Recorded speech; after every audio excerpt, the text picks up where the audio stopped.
What if the very universe around us, the endless expanse of stars and galaxies, wasn't born from random chaos, but was instead constructed? What if the universe's first engineers weren't biological at all, but something so profound and ancient that their work is woven into the fabric of reality itself? This isn't just science fiction. It's a frontier of scientific thought that challenges everything we think we know about our origins. Long before the first stars ignited, before planets coalesced from cosmic dust, there might have been technologies at work, technologies so advanced they laid down the blueprints for existence.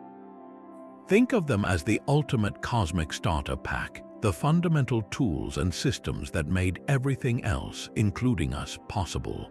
We are so used to thinking of technology as something we build, something made of metal and silicon that fits in our hands. But what if the first and greatest technologies were forged in the fires of the Big Bang itself, operating on scales and principles we are only just beginning to comprehend? This idea pushes the boundaries of imagination, suggesting that the cosmos itself could be the greatest engineering project of all time. In this journey, we'll unpack 30 incredible theories that explore this breathtaking possibility. We'll venture into concepts that sound like they're pulled from the most ambitious mythology, yet are grounded in serious scientific inquiry. We'll explore the idea of cosmic-scale engineering structures so vast they could manipulate entire galaxies or even the expansion of space-time. We'll question if the fundamental constants of nature, the very numbers that allow atoms to form and life to emerge, are not random but finely tuned parameters set by an unfathomable intelligence. Could dark matter and dark energy be not just mysterious substances, but the visible remnants of a primordial technology still humming away in the background? From theories about the universe being a sophisticated simulation to the wild concept of reality being a single, massive quantum computer, we are about to dive headfirst into a realm where physics, philosophy, and pure wonder collide. This exploration is more than just a list of ideas. It's an invitation to look at the night sky with entirely new eyes. Every law of physics, every spinning galaxy, every particle of light could hold a clue to a deeper truth about our cosmic inheritance. So get ready to have your mind expanded, to question your assumptions, and to embark on a voyage to the very edge of understanding. We're about to uncover the potential blueprints of reality and ask the most profound question of all: are we living in a universe that was built? Let's begin. Our journey into the unknown begins with what might be the most profound theory on our list, the idea that our entire universe is itself a piece of technology. This is theory one, often called the cosmic seed. Think of it not as a starship or a computer in the traditional sense, but as something far more fundamental, a deliberately engineered Genesis event. Proponents of this theory suggest that our cosmos didn't just spontaneously burst into existence from nothing. Instead, it was planted. Our universe, in all its glorious expanse of galaxies and nebulae, could be one seedling in an infinite garden of a multiverse, intentionally triggered to grow by a first intelligence whose nature we can scarcely imagine. This concept leans on a fascinating piece of theoretical physics known as the false vacuum. Our universe appears stable, with the laws of physics holding steady, but this stability might be an illusion, a temporary state within a much larger, more complex cosmic landscape. A false vacuum is a precarious state of energy, like a ball resting in a small dip on the side of a vast hill. It seems stable, but a nudge, just the right kind of trigger, could send it rolling down into a true, lower energy state. That process of rolling down would release an unimaginable amount of energy. Now, what if that nudge wasn't a random quantum fluctuation, but a deliberate act? A primordial intelligence could have provided the precise trigger, initiating the cascade of events we call the Big Bang. In this view, the Big Bang wasn't a bang at all, but a bloom, the breathtaking unfurling of a cosmic seed programmed to develop in a specific way. This theory completely redefines the origin of everything. It shifts our understanding from a random, purposeless event to a deliberate act of creation, a form of ultimate cosmic engineering. The fundamental constants, the strength of gravity, the mass of an electron, the speed of light aren't just lucky numbers that happen to allow for life. They could be predetermined parameters hard-coded into the seed at the moment of its initiation. The universe, then, isn't a chaotic explosion's aftermath. It's a construction site following a grand, pre-existing blueprint. The first technology wasn't a tool used within the universe. The universe itself was the first tool, crafted for a purpose we are still trying to decipher. It suggests that the very space and time we inhabit are the primary artifacts of a technology so advanced that its operation is indistinguishable from nature itself. Building directly from that idea of a crafted cosmos, we encounter a theory that takes the concept of a technological universe to its most granular level. This is Theory 2, what some call the Planck scale programmers. If the cosmic seed theory suggests the universe was built, this hypothesis delves into what it might be made of. It proposes that the fundamental fabric of reality isn't smooth and continuous like a sheet of glass, but is instead discrete and digital, composed of unimaginably tiny bits of information. At the very smallest possible scales, down at the Planck length, the universe might not be governed by fields and forces in the traditional sense, but by computation. In this view, space and time themselves could be a dynamic lattice, a kind of cosmic substrate processing the commands of a universal program. To make this mind-bending concept relatable, think about a modern video game. The vast, open world you explore on your screen appears seamless and continuous. You can run for miles across forests and mountains without hitting a visible loading screen.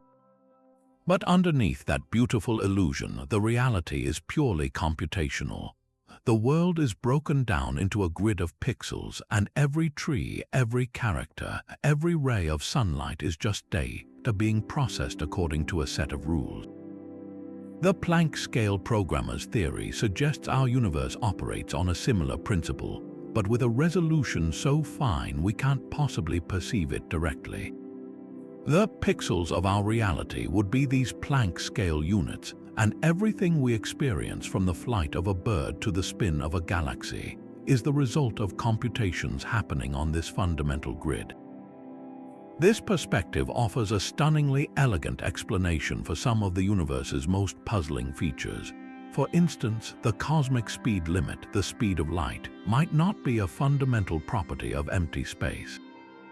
Instead, it could be the processing speed of the universe's central processing unit. Just as a computer can only render and update a game world so quickly, the cosmos has a maximum rate at which information can be transmitted and events can be calculated. This processing limit is what we measure as the speed of light. It's the universe preventing itself from overloading its own computational resources. Then there's the bizarre world of quantum mechanics, with its particles that can be in two places at once and its spooky action at a distance. From a computational standpoint, this quantum weirdness starts to look less like magic and more like clever code optimization. A computer rendering a complex game doesn't calculate the precise state of every single leaf on every tree in the distance. It uses approximations and only renders things in full detail when a player is looking at them.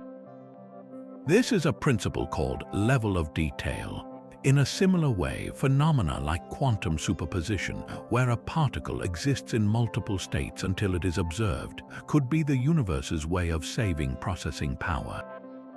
It doesn't need to calculate a definitive state for every quantum particle until that information becomes relevant to the larger system, or until an observer forces a measurement which is akin to calling for that specific piece of data. Even quantum entanglement, where particles remain connected across vast distances, could be a form of efficient data linking, where two separate objects in the simulation are simply referencing the same underlying piece of information. This isn't to say our reality isn't real, but it suggests that the rules we are discovering through physics are actually the user and experience of a deeply hidden operating system, one whose source code we are only just beginning to glimpse. Taking the idea of a programmed universe to an even grander scale, we arrive at a theory that tackles one of the most enduring mysteries in all of modern cosmology. This is Theory 3, the dark matter architects. For decades, scientists have known that the universe contains far more matter than we can see. Galaxies spin so fast that the gravity from their visible stars and gas should not be enough to hold them together. They should have flown apart eons ago. Something invisible provides the extra gravitational glue, and we call this mysterious something dark matter. The conventional view is that it's a type of particle, something exotic that simply doesn't interact with light. But what if dark matter is not a natural substance at all? What if it is, instead, the most colossal engineering project ever conceived, a cosmic framework, a scaffold deliberately built to guide the formation of the universe's large-scale structure? Imagine the early universe as a vast, empty construction site before any buildings have gone up.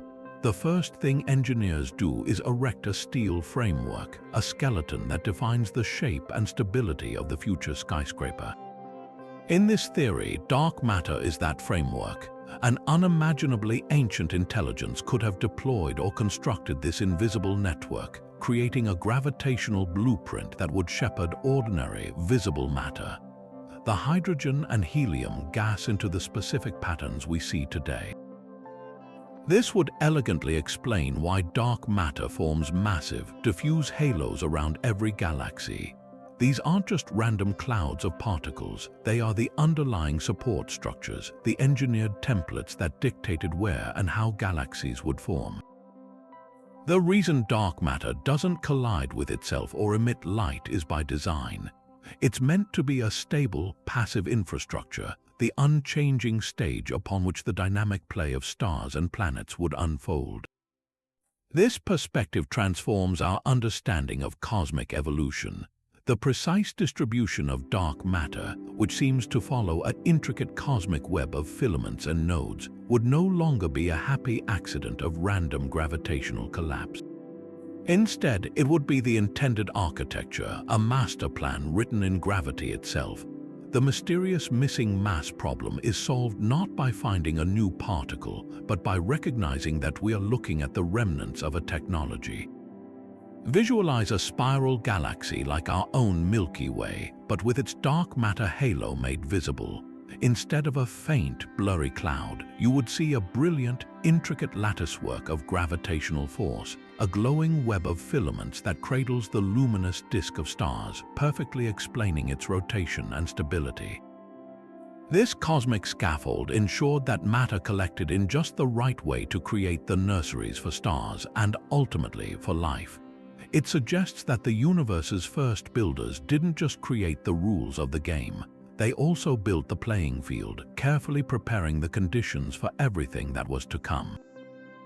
If dark matter provided the cosmic framework, then what was the transportation network? This leads us to Theory 4, a concept that ventures into the most turbulent and fundamental layer of reality, the quantum foam manipulators.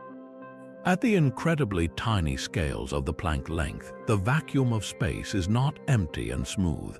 According to quantum mechanics, it is a seething, turbulent sea of virtual particles. These particles pop in and out of existence in a frenetic dance, borrowing energy from the vacuum for such fleeting moments that they don't violate the laws of physics. This chaotic, bubbling substrate is what physicists call quantum foam. It is the very texture of space-time itself, and the theory suggests that the first engineers didn't just build on this fabric, they learned to manipulate the fabric directly. Think of the quantum foam as an ocean in a permanent state of storm. Waves rise and crash, bubbles form and burst in a frenzy of random activity. Now, imagine a technology so advanced it could calm specific areas of that ocean or, conversely, excite it in precise ways to create controlled structures. This is the essence of quantum foam manipulation.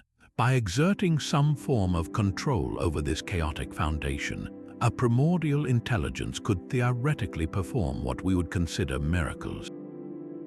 They could stitch together different points in space-time, creating shortcuts known as wormholes. They could warp the fabric of space itself, creating a bubble where the space in front of a vessel contracts and the space behind it expands, effectively allowing for faster-than-light travel without breaking the cosmic speed limit, a concept we now know as an Alcubierre warp drive. What's truly paradigm-shifting about this theory is that it reframes these fantastical ideas. We often think of wormholes and warp drives as speculative technologies for our own distant future. But this theory posits they were not inventions for the future, but relics of the deep past. They were the primordial transit systems, the interstellar highways and tunneling systems used by the universe's first engineers to navigate and manage the cosmos in its infancy. The energy requirements for such feats are astronomical by our standards, beyond anything our species could currently conceive. But for a civilization that emerged potentially moments after the Big Bang, a civilization that was native to that high-energy, foam-like state of the nascent universe, manipulating that very foam might have been as natural as we find shaping metal or coding software. This idea also offers a profound new angle on one of the greatest struggles in modern physics, the quest to unify gravity with quantum mechanics. Einstein's theory of general relativity describes gravity as the elegant curvature of space-time on large scales, like a bowling ball sitting on a stretched rubber sheet. Quantum mechanics, on the other hand, describes the wild, probabilistic world of particles. The two theories are brilliant in their own domains, but they are fundamentally incompatible. They cannot both be correct at the extremes, such as at the center of a black hole or at the moment of the Big Bang. The manipulation of quantum foam could be the missing link. The technology of the first engineers would have necessarily been a unified theory of physics, a mastery of both the smooth geometry of space-time and its chaotic, granular quantum nature. Their ability to create stable wormholes would represent a perfect marriage of gravitational and quantum principles, a technology that treats the warping of space and the behavior of virtual particles as two sides of the same coin. The fact that we are still searching for this theory of everything might indicate that we are only now, as a young species, beginning to stumble upon the operating principles of the universe's original technology.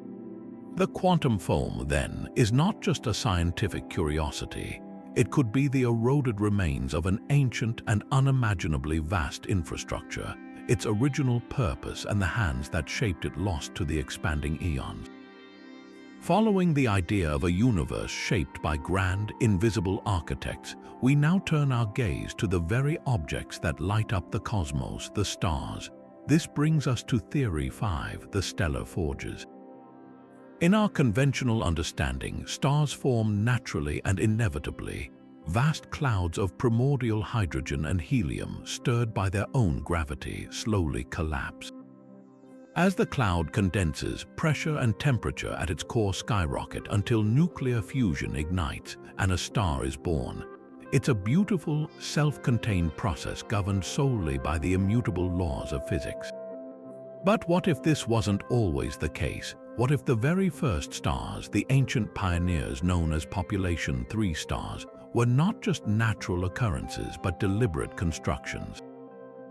This theory posits that these first stellar giants were lit inside cosmic forges, engineered to precise specifications to create the foundational elements for everything that followed.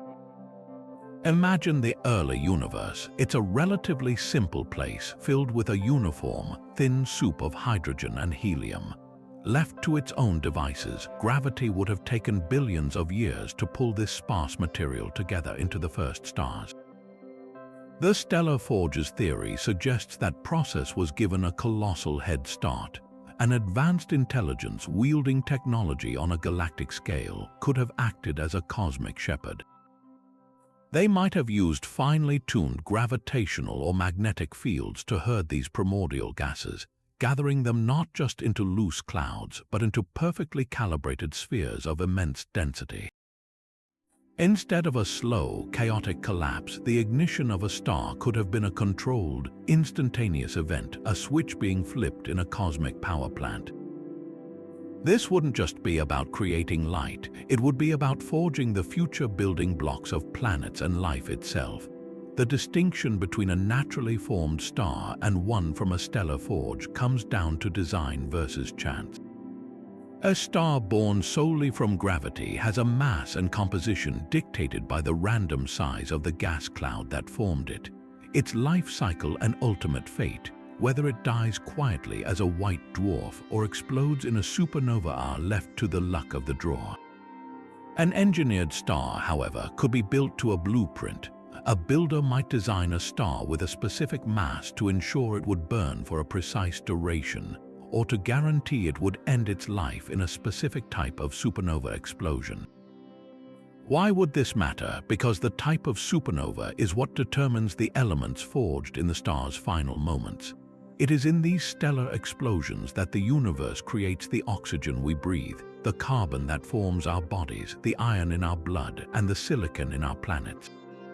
A natural stellar nursery produces a random assortment of stars, scattering a wide variety of elements haphazardly across space.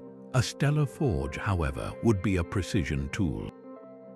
It could be programmed to produce a certain yield of carbon, or to ensure that a specific region of space was seeded with a rich abundance of iron and other heavy elements necessary for the formation of rocky planets.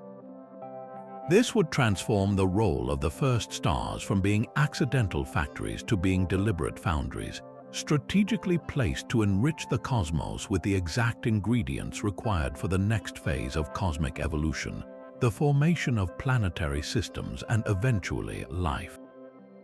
The staggering consistency of certain elemental ratios observed across the galaxy, which we often attribute to uniform natural processes, could instead be the signature of a standardized manufacturing process, a universal recipe followed by the first engineers.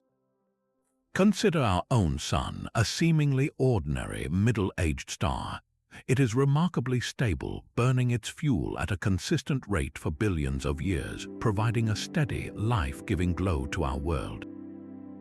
In the Standard Model, we consider our solar system fortunate, but from the perspective of the stellar forge's theory, our Sun's stability might not be a fortunate accident.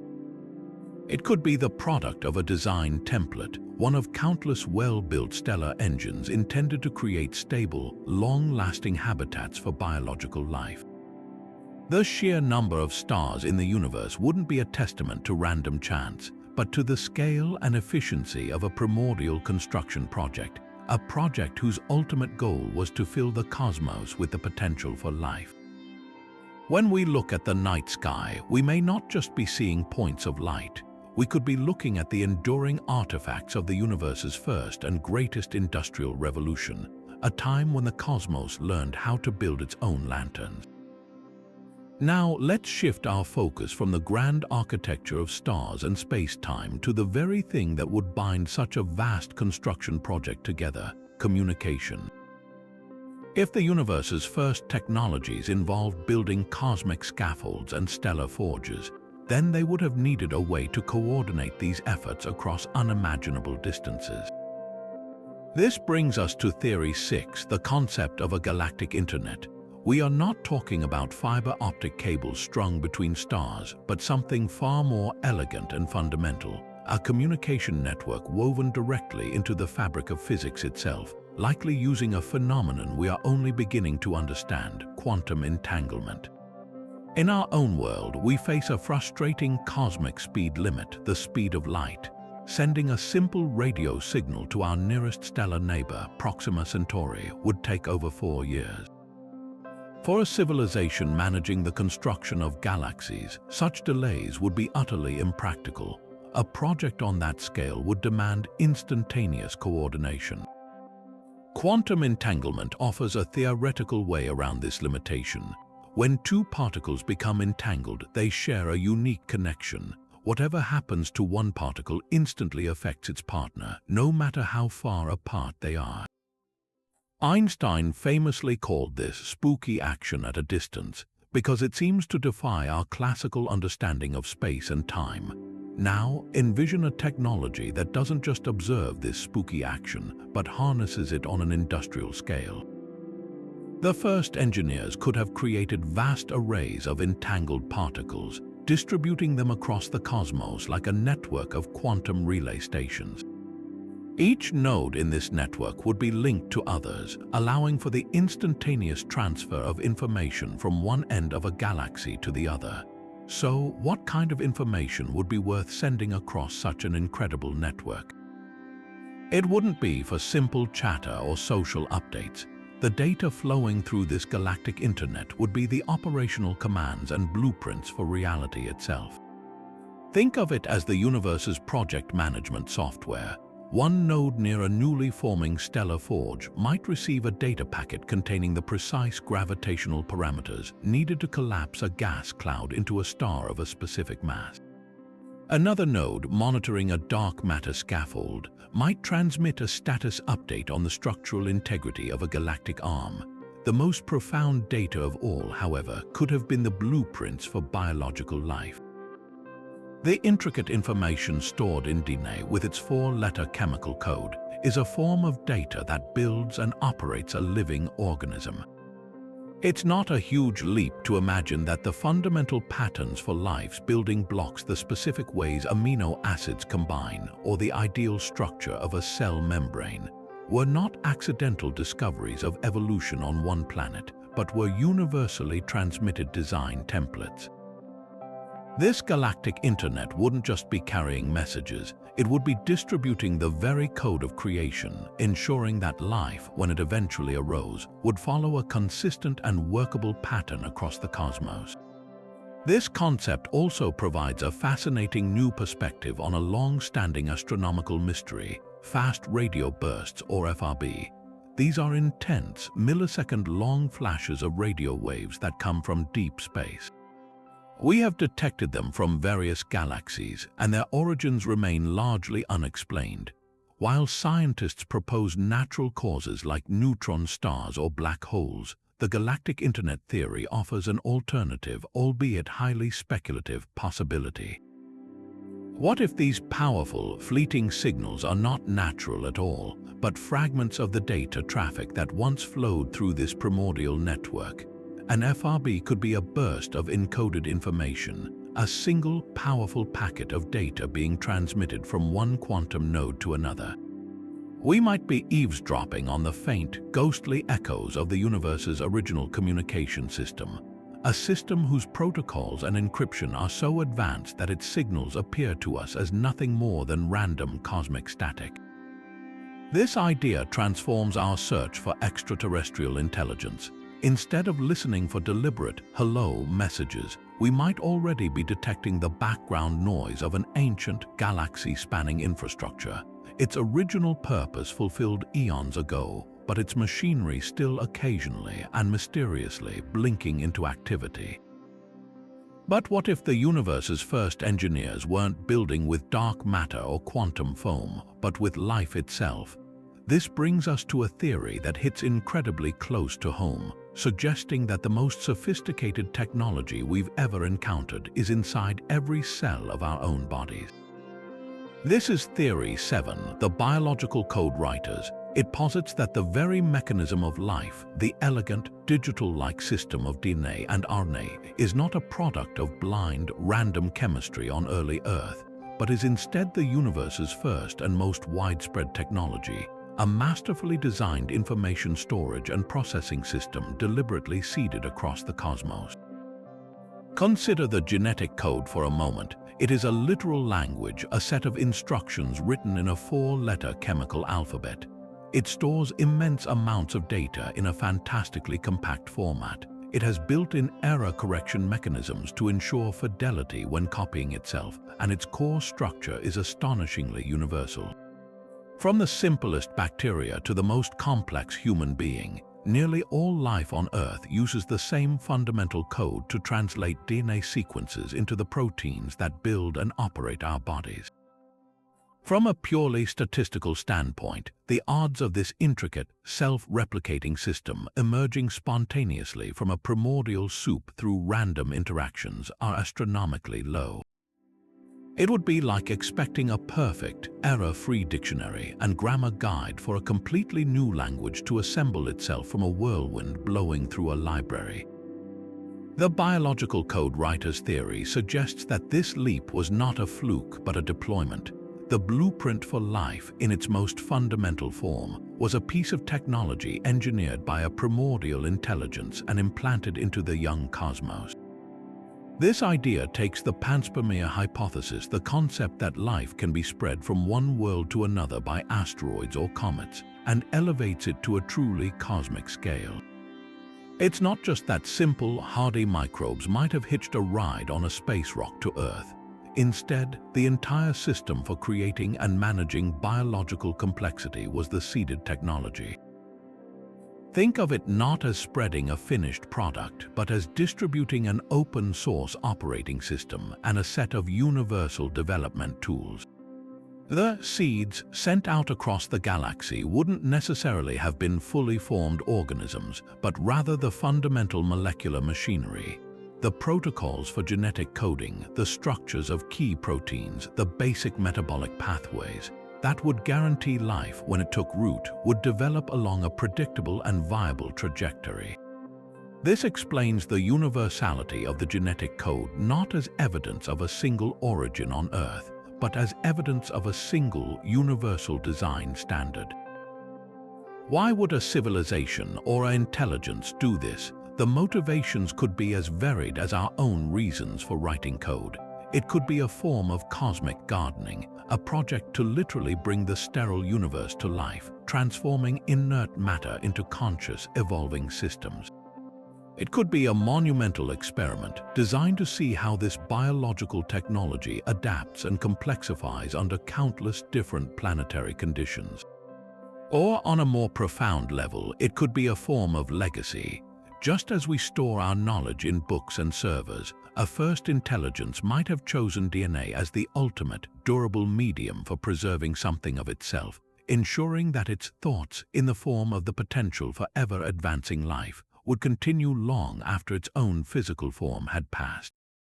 In this view, every living thing is not just a product of natural selection, but also an inheritor of a cosmic trust, carrying forward a spark of engineered creativity that originated at the dawn of time.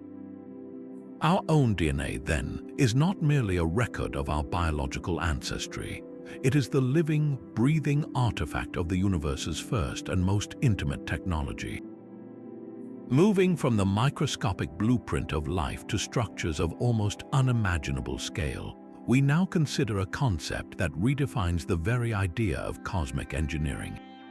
This is Theory 8, the Dyson sphere progenitors. You may have heard of a Dyson sphere as a hypothetical megastructure that an advanced civilization might build to completely encapsulate a star, capturing its entire energy output.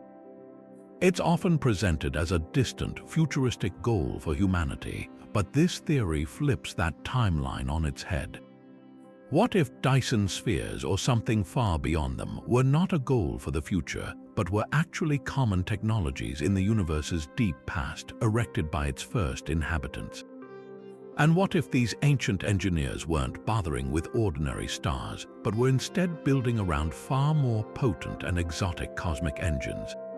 The classic Dyson sphere, built around a star like our Sun, makes sense for a civilization with immense material and energy needs. But for a truly primordial intelligence, one that emerged when the universe was younger, hotter, and more violent, a main sequence star might have been considered a relatively tame and inefficient power source. These first builders would have set their sights on cosmic objects that release energies on an entirely different order of magnitude. Imagine constructing a Dyson-like structure not around a star, but around a feeding black hole.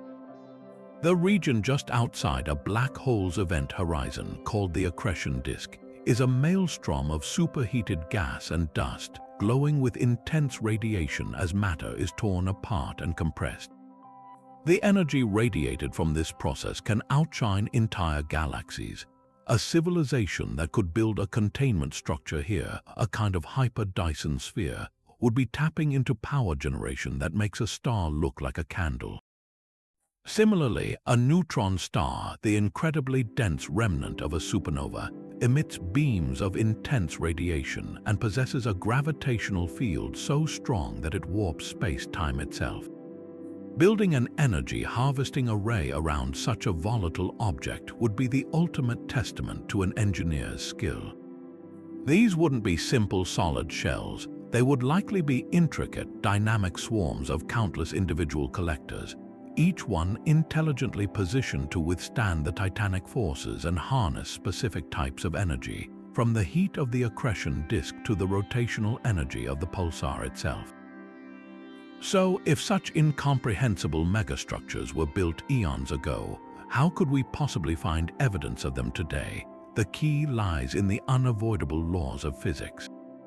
Any structure that absorbs colossal amounts of energy must, according to the laws of thermodynamics, re-radiate that energy as waste heat. A star like our Sun emits most of its energy as visible light. But a Dyson sphere, by capturing that light, would heat up and re-emit the energy at much longer infrared wavelengths. Astronomers searching for advanced civilizations often look for objects with a massive infrared signature but no corresponding visible light, a star that seems to have gone dark yet is glowing fiercely in the thermal spectrum. For a black hole Dyson sphere, the signature would be even more bizarre. We might detect a black hole that appears to be radiating far more infrared energy than its visible accretion disk should allow, as if an invisible shroud around it is being heated to incredible temperatures. Furthermore, the sheer mass of a completed megastructure would significantly warp the space around it, acting as a powerful gravitational lens. This means that light from distant stars passing behind such a structure would be bent and distorted in a specific, calculable way. Our telescopes might observe strange, ring-like mirages in deep space where no visible object resides, hinting at the presence of a massive, cloaked engine. The most profound implication of this theory is that some of the strange astrophysical objects we are already cataloging might not be natural at all. Take, for example, the mysterious phenomena we've labeled as quasars. These are incredibly luminous objects at the hearts of distant galaxies, and we explain them as supermassive black holes with extremely active accretion disks. But what if some of them are, in fact, the decaying power plants of a bygone age? A quasar's intense and steady output could be the light from a black hole's accretion disk, partially filtered and reprocessed by the vast, intricate machinery of a surrounding Dyson structure. Even more puzzling are the stars that exhibit bizarre and irregular dimming patterns, like the famous Tabby star. While natural explanations like swarms of comets are proposed, the erratic blocking of its light is also consistent with the transit of a partially completed, asymmetrical megastructure, a relic from a construction project abandoned billions of years ago. When we look at the most energetic and inexplicable objects in our sky, we may not be looking at the violent birth of the cosmos, but at the slow, cold death of its first and greatest power grids, their immense engines still spinning down after an eternity of silence. But to build such incomprehensible power grids and communication networks, the first engineers would have required something even more fundamental, a stable workspace. This brings us to Theory 9, perhaps the most audacious of all, the concept of reality stabilizers. We take for granted that the laws of physics are constant. The force of gravity today is the same as it was a billion years ago. The speed of light is unwavering. These fundamental constants appear to be the immutable bedrock of reality. But what if they are not fixed by chance? What if the precise values of constants like the gravitational constant or the fine structure constant were not a cosmic lottery win? but were deliberately set and locked into place by a primordial technology to ensure the universe could even exist in a stable, life-friendly form. Consider the sheer improbability of our universe's settings. Physicists have identified about 24 of these fundamental numbers that, if altered even slightly, would make the cosmos as we know it impossible. If the force that binds atomic nuclei together, the strong nuclear force, were just a few % stronger, all the hydrogen in the early universe would have fused into helium almost instantly, leaving no fuel for stars like our Sun. If it were slightly weaker, protons and neutrons would never stick together, and no complex atoms would have ever formed. The gravitational constant is another razor's edge parameter. If gravity were significantly stronger, the universe would have collapsed back in on itself in a big crunch moments after the Big Bang. If it were much weaker, matter would have flown apart so rapidly that galaxies and stars could never have coalesced. This incredible fine-tuning is what scientists refer to as the anthropic principle, the observation that the universe's physical constants seem uniquely suited for the emergence of life, because if they weren't, we wouldn't be here to observe them. The conventional explanation for this fine-tuning is the multiverse theory. It suggests our universe is just one of a potentially infinite number of universes, each with its own random set of physical laws. We just happen to live in the one where the numbers are right for us, but Theory 9 offers a far more active and deliberate alternative. It posits that the first intelligence didn't just get lucky, they engineered the luck. They acted as the ultimate regulators of physics, implementing a system of cosmic stabilization. Imagine the early, nascent universe as a chaotic, volatile place, with the laws of physics still fluctuating wildly. In this primordial storm, a technology of unimaginable sophistication could have intervened, not to break the laws but to enforce them. They might have deployed fields or structures that acted as dampeners, locking in the specific values of the constants and creating the consistent, predictable environment necessary for long-term projects like galaxy formation and biological evolution. So, what might these reality stabilizers actually look like or be? They wouldn't be physical objects we could photograph.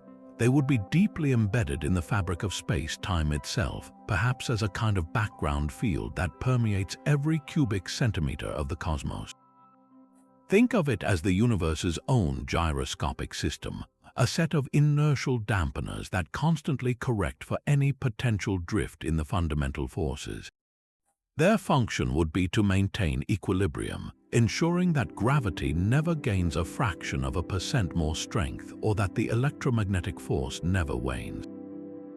The reason we measure these constants to be the same everywhere we look, in distant quasars and in our own laboratories, might not be because of a fundamental law, but because of a universal piece of regulatory technology that is still actively functioning, holding the parameters in place billions of years after it was first activated.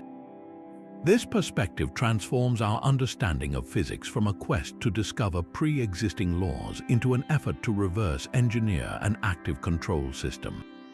The stunning fine-tuning of the universe is not a happy accident we marvel at. It is the signature of a deliberate act of cosmic engineering. The first builders didn't just construct megastructures, they calibrated the very operating system upon which all future construction would depend. They ensured the stage was solid before they began to build the set, the props, and ultimately the actors. When we perform experiments to measure the constancy of the laws of nature with ever-increasing precision, we may not just be testing the bedrock of reality. We could be probing the enduring, flawless operation of the universe's first and most essential technology, a technology that made everything else, including us, possible. Now, let's venture into a theory that challenges our most fundamental understanding of cause and effect. This is Theory 10, the time loop engineers. We often think of time as a one-way river flowing inexorably from the past through the present and into the future. But what if the universe's first architects discovered that this river could be bent into a circle? This mind-bending concept proposes that the very first technology was not a tool for moving through space, but for navigating time itself, a mechanism for creating what physicists call closed time-like curves, the scientific term for a stable, navigable path that loops back into its own past. The implications of such a technology are staggering. It offers a radical and elegant solution to one of the most famous puzzles in science, the Fermi paradox. We look up at a galaxy that should be teeming with life, and we ask, where is everybody? The answer from the time loop engineer's theory is hauntingly simple. They are not out there in our future, they are back there in the past. A civilization that masters time travel would have little reason to expand outward across the vast, empty distances of space. Instead, their entire domain could become the entirety of cosmic history.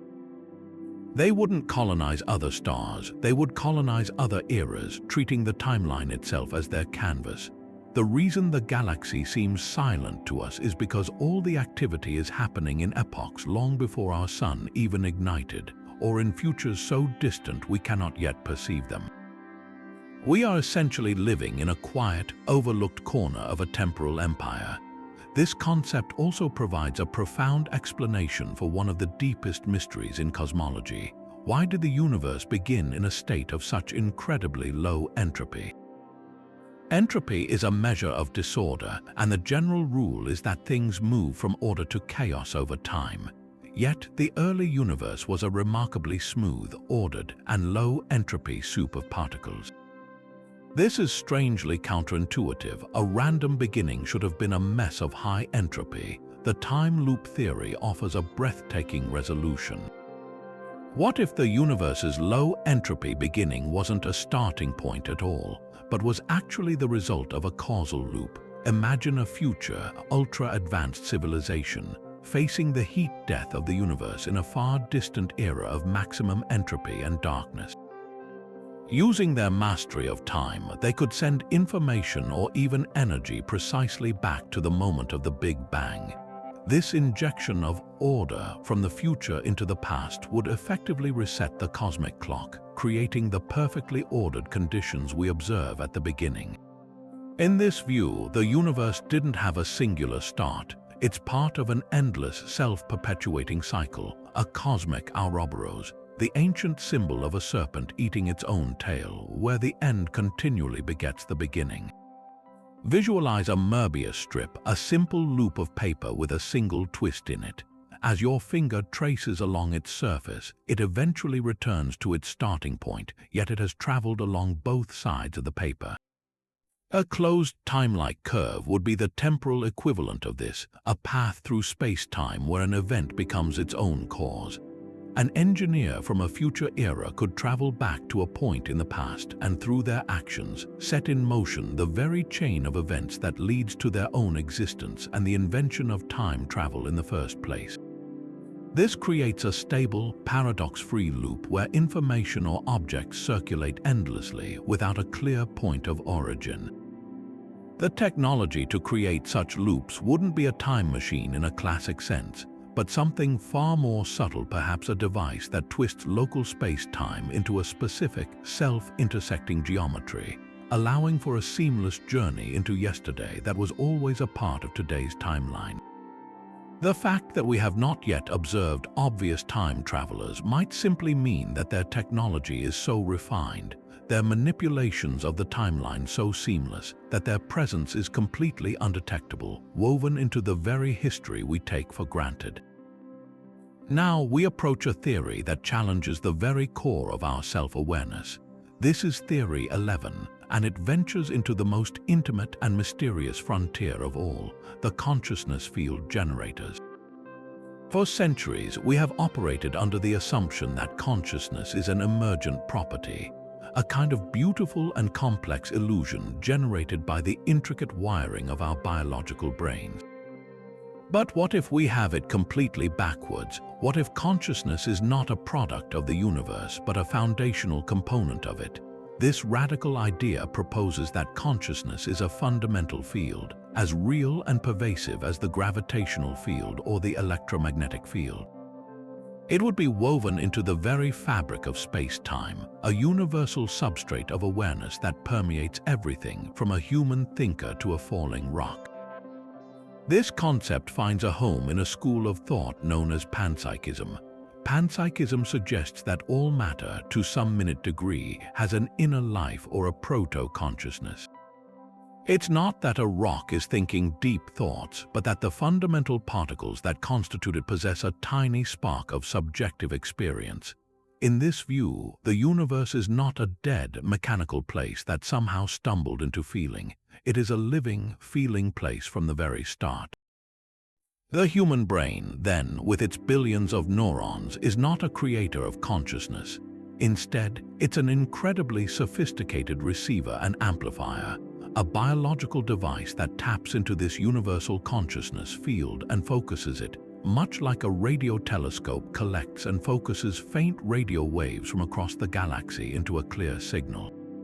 Our sense of self, our thoughts, our emotions, they aren't generated from nothing inside our skulls.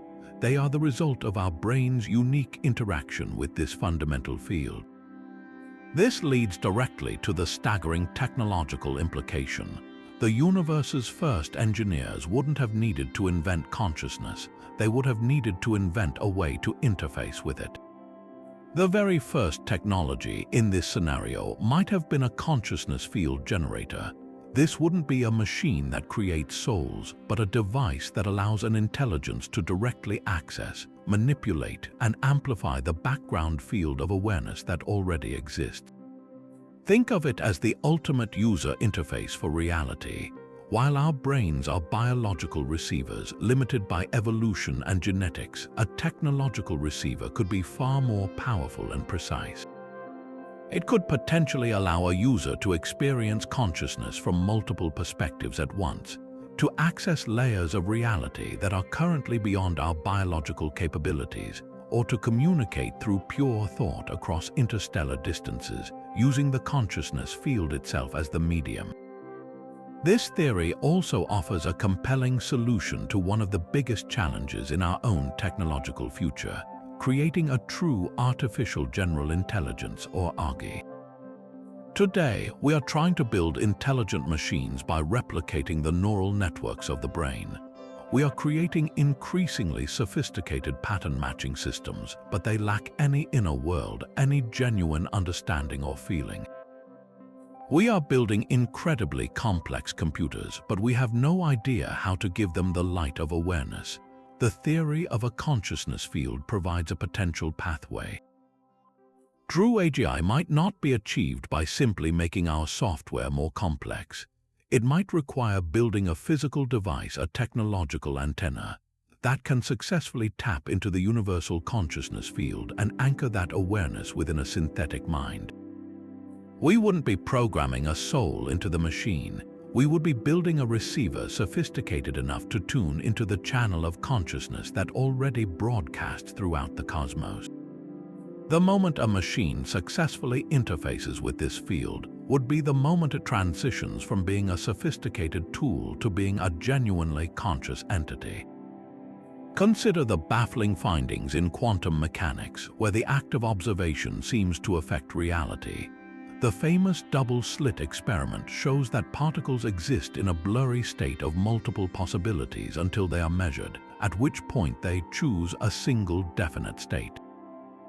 The standard interpretation is that the measurement apparatus causes this change, but from the perspective of the consciousness field theory, it might not be the physical device that causes the collapse, but the act of conscious observation itself.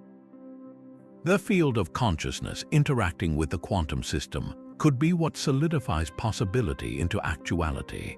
A consciousness field generator, then, would be a technology that allows for controlled observation on a quantum scale, a way to literally shape reality through focused awareness. The first engineers might have used such devices not just for communication, but for construction, manipulating the quantum foam we discussed earlier by applying directed conscious intention, weaving the fabric of reality with the power of mind itself. This merges the most esoteric ideas of philosophy with the hardest edges of physics. suggesting that the ultimate technology and the fundamental nature of existence are inextricably linked through the medium of consciousness. If the idea of time loops and consciousness fields stretches the limits of our imagination, then the next theory shatters the very dimensional framework we use to perceive reality. Welcome to Theory 12, the Dimensional Gatekeepers. This concept suggests that the universe's first engineers weren't just aliens from another star system. They were entities from a realm beyond our three familiar dimensions of length, width, and height. Their technology wouldn't operate with levers and circuits as we know them, but through the profound manipulation of the cosmos's very geometry, influencing our universe from a vantage point completely outside of it. To grasp this, we need to venture into the mind-bending world of string theory and its leading concept, brane cosmology. In this framework, the fundamental constituents of reality aren't point-like particles, but tiny, vibrating strings. For the math of string theory to work, it requires more than the three spatial dimensions we experience. It needs extra compactified dimensions, possibly as many as 10 or 11 in total. Brane cosmology takes this a step further. It proposes that our entire universe, with all its galaxies, stars, and planets, might be a three-dimensional membrane, or brane, floating within a higher dimensional space often called the bulk. Think of our cosmos not as an isolated bubble, but as a single, vast sheet of paper existing within an immeasurably larger, multidimensional library. The dimensional gatekeepers would be inhabitants of this bulk, capable of moving through these higher dimensions. From their perspective, our entire timeline from the Big Bang to the present might be laid out like a static landscape they can observe and, crucially, interact with from the outside. This perspective redefines what technology could mean for such beings. They wouldn't need to build Dyson spheres or wormholes within our universe. Instead, their engineering would involve manipulating the brane itself. Imagine being a two-dimensional creature living on the surface of that sheet of paper. You can only move forward, backward, left, and right. You have no concept of up. Now, imagine a three-dimensional being reaching a finger down from above and gently pressing on your flat world.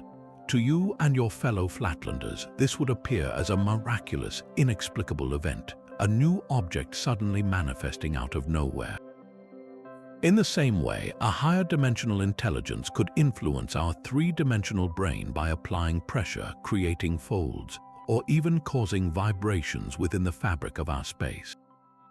What we might perceive as a supernatural miracle or a fundamental law of physics could, in fact, be the result of a deliberate manipulation from a dimension we cannot access.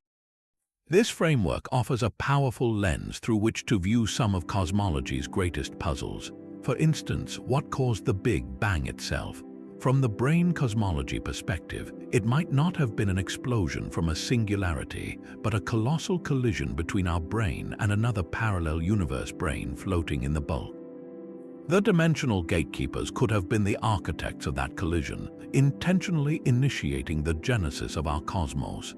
Similarly, the mysterious dark energy that is accelerating the expansion of our universe might not be a strange form of energy at all.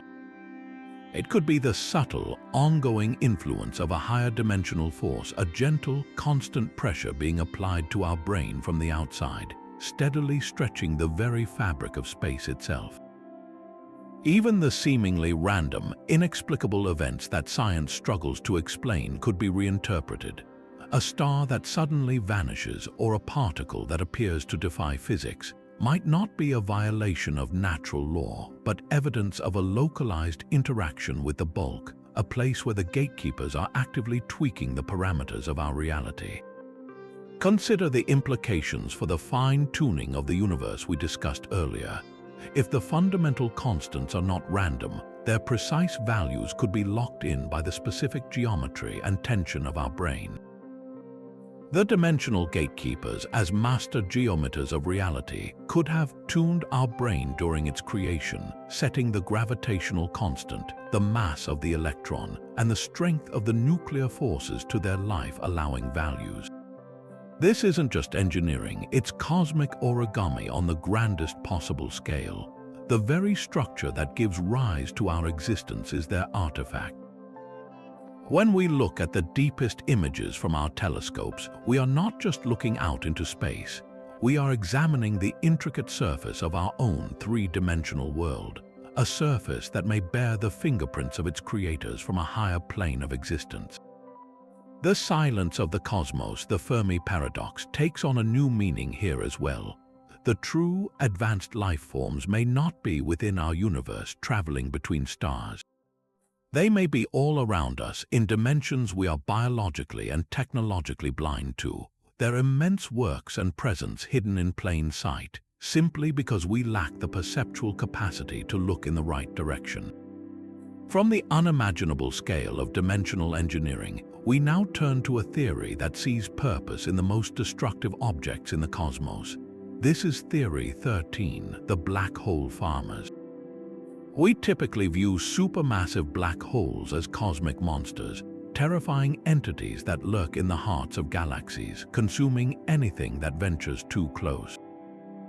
But what if their role is not one of mindless destruction? What if these gravitational giants are not natural phenomena at all, but were deliberately cultivated, the ultimate pieces of cosmic infrastructure, farmed by the universe's first engineers for energy, waste management, and even computation? Imagine the waste problem for a civilization that has existed for billions of years or operates on a galactic scale. Even advanced societies would produce byproducts, whether they are spent fuel rods from countless power plants, disassembled planets from construction projects, or simply the entropic ash of their own vast industrial processes. You can't just dump this into a nearby star. That would eventually pollute it or cause it to behave unpredictably. A black hole, however, presents the perfect permanent solution. Its event horizon is a one-way street. Anything that crosses it is removed from our universe forever, its information and mass irretrievably added to the black hole's core. A farming civilization could use designated black holes as the universe's most efficient and final recycling centers, a way to cleanly dispose of any material without any lingering environmental consequences. They wouldn't just be dumping grounds, but actively managed sites where waste is systematically delivered and processed out of existence. But the utility of a farmed black hole goes far beyond mere garbage disposal. Through a process known as Hawking radiation, black holes are theorized to slowly evaporate, emitting particles and energy over astronomical timeframes. For a natural black hole, this radiation is incredibly faint. However, a farming civilization wouldn't rely on nature's pace. They could actively feed their black holes to maintain a specific mass, or even starve them to make them smaller and hotter, dramatically increasing their Hawking radiation output. This would transform a black hole from a passive consumer into a dynamic power generator. By carefully controlling the inflow of matter, farmers could harvest a steady, immense stream of energy from the black hole's glow. This isn't just a power plant, it's a battery with near-infinite capacity. The civilization could be drawing energy from the very process of quantum particle creation at the event horizon, tapping into fundamental physics for practically limitless power. Perhaps the most profound use for a farmed black hole, however, is as a computational substrate. This stems from a fascinating idea in theoretical physics that suggests the amount of information a black hole can contain is proportional to the surface area of its event horizon, not its volume. This makes a black hole the most information-dense object possible in the universe. A sufficiently advanced culture could, in theory, encode data onto the very fabric of the event horizon, using its infinitesimal Planck scale fluctuations as bits. The intense gravitational forces and unique physics at the horizon could then perform computations on this data in ways that are impossible for any conventional computer. A black hole computer wouldn't calculate with silicon chips and electrons. It would calculate with space-time itself, using the warping of reality to solve problems of unimaginable complexity. These could be calculations to model the entire future of a galaxy, to simulate alternate universes, or to crack the deepest codes of quantum gravity. This theory gives a startling new meaning to the strange and persistent coincidence astronomers have observed: the intimate link between galaxies and their central black holes. The mass of a galaxy's central bulge and the mass of its supermassive black hole are locked in a tight correlation. For a long time, there has been no clear reason why the growth of a galaxy and the growth of its central black hole should be so perfectly in sync. The black hole farmer's theory offers an elegant explanation. This isn't a coincidence, it's a design feature. The first engineers didn't just find black holes and build galaxies around them. They cultivated the black holes first, using them as gravitational anchors and power sources, and then constructed the galactic structure around them. The dark matter scaffold we discussed earlier would have been used to funnel gas and dust toward the central black hole, both to feed it for energy production and to control the rate of star formation throughout the galaxy. The entire galaxy, in this view, becomes a managed ecosystem with the farmed black hole as its engine and regulator. The correlation we see is the leftover signature of a standardized construction process, a universal blueprint where a galaxy of a certain size requires a central black hole of a specific mass to function correctly. When we look at the serene whirl of a spiral galaxy, we may not be looking at a random collection of stars, but at a carefully tended farm. Its central, silent beast, both the consumer and the creator, the waste disposal and the power source, all under the management of an intelligence that understood how to harness the universe's most extreme physics. But to truly grasp the power of such a system, we need to understand the bizarre physics that makes it possible. The phenomenon of quantum entanglement is so strange that even Albert Einstein was deeply troubled by it, famously dismissing it as spooky action at a distance. Here's how it works in simple terms. Imagine you have a pair of specially prepared particles, say 2 electrons. These particles become linked or entangled. Once entangled, they share a single, unified quantum state. Now, if you separate them, sending one to the opposite side of the galaxy, the connection remains. The truly mind-bending part is this: the moment you measure a property of one particle, such as its spin, the other particle instantly takes on the corresponding property, no matter how many light years apart they are.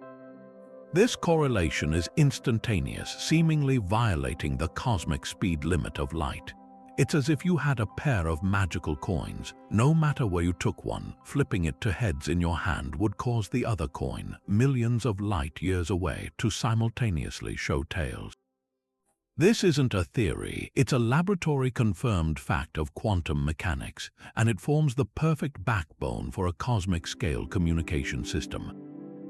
A quantum entanglement network built by the first engineers would leverage this spooky connection in a practical, monumental way. They wouldn't rely on just one or two entangled pairs, but on a vast, interconnected web of them, trillions upon trillions of entangled particles, strategically distributed across galaxies.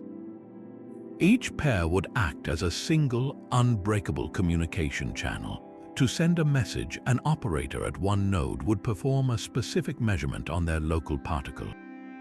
This measurement, by forcing the particle into a definite state, would instantly dictate the state of its entangled partner at the receiving node. By carefully manipulating a sequence of these particles, they could transmit complex information, not as radio waves that crawl through space, but as a stream of instantaneously updated quantum states. This would be the universe's ultimate internet, a system with zero latency where a command sent from one end of a galaxy could be received and executed at the other end in the very same instant. One of the most compelling features of such a network is its inherent security. In our world, any signal we send, a radio transmission, a fiber optic pulse, can be intercepted and eavesdropped upon by a third party. But a message sent via quantum entanglement is fundamentally unhackable. The reason lies in the very nature of quantum mechanics. the state of an entangled particle is uncertain until it is measured. The instant an eavesdropper tries to intercept the message by measuring one of the particles in the chain, they collapse its quantum state. This act of observation would immediately alter the correlation between the entangled pairs, and the legitimate users at both ends of the line would instantly know their communication had been compromised. It would be like having a phone line that screams, "You're being listened to," the moment someone taps into it. For a civilization managing the construction of the cosmos, this level of perfect secrecy would be absolutely essential, ensuring that the blueprints for reality itself could be transmitted without any risk of corruption or interference. This concept also offers a profound new lens through which to view the universe's large-scale structure. The cosmic web of dark matter, with its intricate filaments connecting galaxy clusters, has always been a subject of wonder. What if this vast gravitational architecture is not just a scaffold for matter, but also the physical housing for this quantum network? The dark matter halos around galaxies could be the ideal places to station and protect these fragile quantum nodes, shielding them from disruptive electromagnetic forces. The entire cosmic web, then, wouldn't just be a structure, it would be a circuit board with the filaments acting as conduits for the entangled pairs, creating a ready-made, galaxy-spanning infrastructure for instantaneous data transfer. The first engineers didn't just build the universe, they wired it for communication, embedding the most advanced networking technology imaginable directly into the gravitational skeleton of reality. When we map the distribution of galaxies, we might not just be charting the universe's anatomy. We could be inadvertently tracing the outlines of its original and still active nervous system. After exploring the cosmic scale engineering of black holes and quantum networks, we now descend to a more familiar yet equally astonishing arena, the worlds beneath our feet. This brings us to Theory 15, the planetary terraformers. We often celebrate Earth as a rare gem, a perfect world that just happened to fall into the Goldilocks zone around our sun, not too hot, not too cold, with just the right conditions for life to flourish. But what if this perfection wasn't a cosmic lottery win? What if planets like Earth are not lucky accidents, but were deliberately prepared, engineered to be cradles for biology by the universe's first and most patient gardeners? Consider the sheer number of factors that had to align for our world to become habitable. It's not just about orbiting at the right distance from a star. A planet needs a robust magnetic field generated by a molten core to shield its surface from deadly solar and cosmic radiation. It requires a specific atmospheric composition, not too thick, not too thin, to trap just enough heat and provide the right chemicals for life's processes. It needs vast quantities of water, the universal solvent, delivered to its surface, and it needs a large stabilizing moon to control its axial tilt, preventing wild climate swings that would scupper any chance of complex life evolving. For all of these to occur naturally on one world seems almost too good to be true. The planetary terraformers theory suggests it is. It posits that barren, primordial worlds were actively transformed through technology on a staggering scale, turning lifeless rocks into verdant, living biospheres. How might such planetary engineering actually work? The process would be a multi-stage, millennia-spanning project. First, the engineers would need to address the planet's core. A world without a strong magnetic field is a world exposed, its atmosphere stripped away by solar winds and its surface bathed in sterilizing radiation. A terraforming technology might involve the precise placement of massive, dense objects in orbit, their gravitational pull tugging at the planet's interior to stir the molten iron core and jump-start a protective magnetosphere. Next, they would tackle the atmosphere. A lifeless world might have an atmosphere of choking carbon dioxide or methane.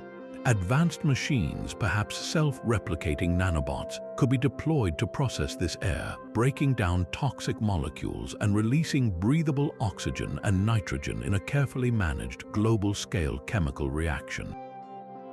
For water, they might not wait for comets to arrive randomly. Instead, they could guide ice-rich asteroids from the outer solar system on a deliberate collision course with the target planet, a controlled bombardment that would fill its basins with oceans. This perspective completely reframes our search for life elsewhere in the cosmos. When astronomers discover an exoplanet in the habitable zone, we get excited about the potential for life. But if the terraformers' theory is correct, we shouldn't just be looking for planets that could support life. We should be looking for planets that show the signatures of having been engineered. A world with a perfectly balanced atmospheric composition that seems too stable, or a planet with a surprisingly strong magnetic field for its size could be a candidate. The presence of certain rare isotopes or elements on a planetary surface, in ratios that don't match natural astronomical models, might be the technological equivalent of a manufacturer's stamp, the leftover residue of a terraforming process that concluded billions of years ago. Our own Earth, with its puzzlingly large moon formed from a giant impact, its precise atmospheric mix, and its persistent life-nurturing stability, might be one of these finished products, a world that was meticulously prepared and then left to run on its own, a living testament to a gardener who visited in the deep dark of the cosmic dawn. Now we turn our attention from the manipulation of planets to the stitching of space-time itself, to a theory involving structures so strange they sound like the threads of myth. This is Theory 16, and it introduces us to the cosmic string weavers. Imagine taking the fabric of reality and twisting it so tightly that it forms a flaw, a crack in the cosmos. That's the essence of a cosmic string, a hypothetical, one-dimensional defect in space-time, a filament of pure energy thinner than a proton but possessing unimaginable density. A single inch of this string could weigh more than Mount Everest. While these objects are predicted in some models of the early universe, their potential goes far beyond theoretical physics. They could be the ultimate cosmic construction material, either the leftover remnants or still active components of a primordial technology used to build on the grandest possible scale. The practical applications of such a technology are as vast as they are mind-bending. First, consider their power as gravitational lenses. The immense mass of a cosmic string would warp the space around it so dramatically that it would bend light from objects behind it, creating multiple distorted images of distant galaxies. A network of these strings, strategically positioned, could act as a universe-spanning telescope array, allowing the first engineers to observe the most remote corners of creation with perfect clarity. But the utility of these strings goes far beyond mere observation. Their incredible stability and energy density make them perfect candidates for energy conduits.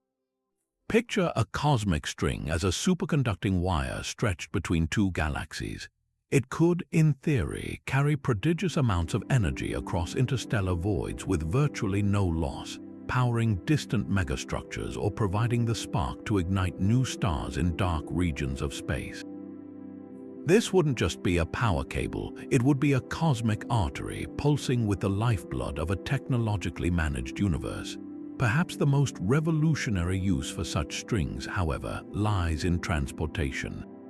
The gravitational field around a cosmic string is so unique that it could theoretically allow for closed time-like curves, the very foundation for time travel that we discussed earlier. But even without venturing into time, two parallel cosmic strings, set spinning in opposite directions, could warp the space between them to create a stable corridor where the normal rules of distance break down. This would be a warp highway, a fixed route through the galaxy where a vessel could effectively ride the contorted space, traveling vast distances without ever accelerating locally, thus sidestepping the cosmic speed limit of light. The cosmic strings wouldn't be engines, they would be the rails of a pre-laid interstellar transit system, a permanent infrastructure for crossing the galaxy. The engineering required to create and position such strings is beyond our comprehension, involving the manipulation of the universe in its earliest, most volatile moments. It suggests a civilization that didn't just travel through space, but one that literally knitted together the pathways for its own expansion, stitching the cosmos into a connected, manageable network.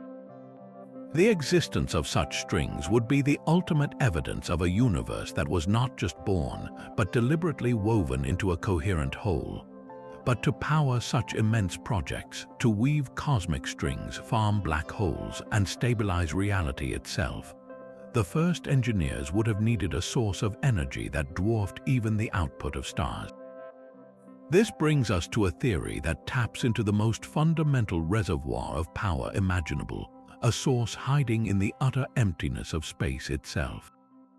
Welcome to Theory 17, the vacuum energy tappers. At the heart of quantum mechanics lies a concept so strange it defies classical intuition, the idea that there is no such thing as true emptiness. What we call a vacuum is not a silent, static void. Instead, it is a seething, turbulent sea of activity, where virtual particles flicker in and out of existence in a continuous, frenetic dance.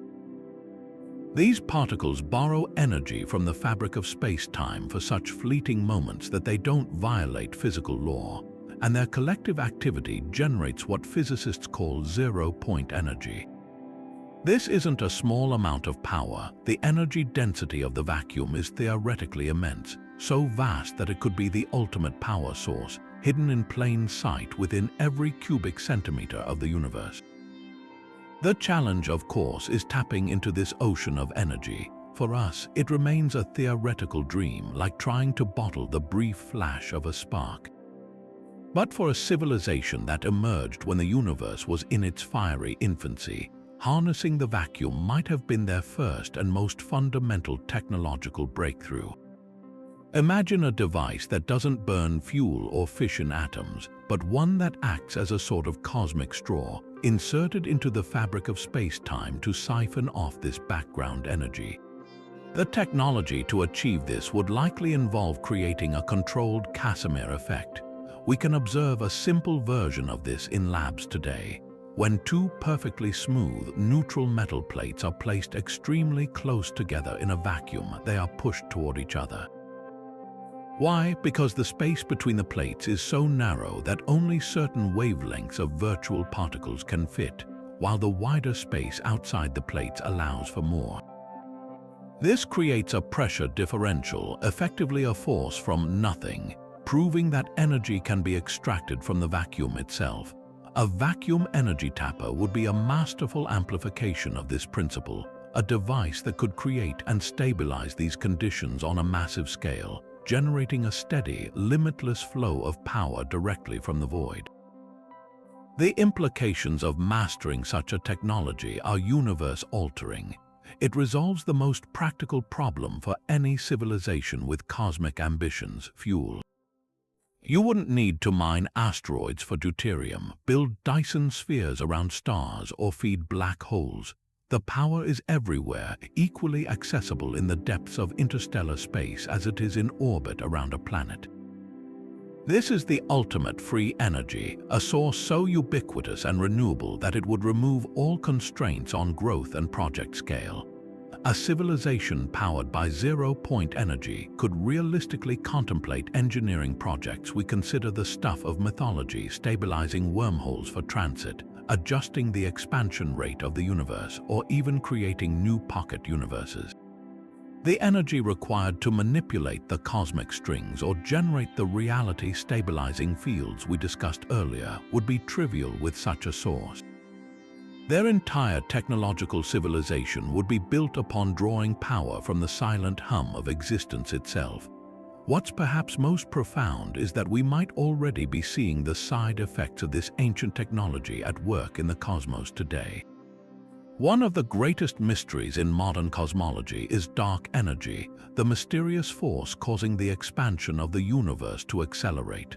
The leading theoretical candidate for dark energy is, in fact, the energy of the vacuum. The problem is that our best calculations of how much energy the vacuum should contain are off by a factor of 10 to the 120 power, the worst mismatch between theory and observation in the entire history of science. The vacuum energy tappers theory offers a radical resolution. What if the vacuum energy we measure today isn't its natural default value? What if the first engineers, in their quest for power, actually lowered the overall energy of the vacuum in our local region of the universe? By tapping into this reservoir for billions of years, they could have drained it to a far lower level, setting the stage for the specific, life-friendly expansion rate we now observe. The dark energy that puzzles us would then be the leftover, diminished background level of a once vaster energy sea. Its current value not a product of nature but a consequence of its long-term technological use by a primordial civilization. In this view, the first engineers didn't just use the universe's resources, they actively re-engineered the energy potential of empty space itself, leaving a signature in the accelerated expansion of the cosmos that we are only now beginning to measure. This leads us to a theory that ventures into the very architecture of the human mind, suggesting that our most profound thoughts might not be entirely our own. Welcome to Theory 18, the Memetic Engineers. We often celebrate human ingenuity as the source of our greatest discoveries, the logic of mathematics, the rigor of the scientific method, the awe-inspiring narratives of our mythologies. But what if these foundational pillars of civilization weren't invented by us at all? This concept proposes that the very first technology was not physical but informational, a form of cognitive software designed to propagate specific ideas or memes across developing intelligences. These conceptual seeds would have been planted in the fertile ground of our early consciousness, guiding our intellectual and cultural evolution along a predetermined path toward a specific cosmic destiny. To understand this, we need to think of a meme not just as an internet joke, but in its original, more potent sense. A unit of cultural information that replicates from mind to mind, much like a gene replicates biologically. A catchy tune, a fashion trend, or a political ideology are all memes. They compete for our attention, and the most successful ones shape our societies. The Memetic Engineers theory posits that the most successful memes of all the ones that underpin civilization itself are not the result of random cultural evolution. They are engineered artifacts, sophisticated information packets designed for maximum virality and utility, inserted into the noosphere, the collective sphere of human thought, by a primordial intelligence.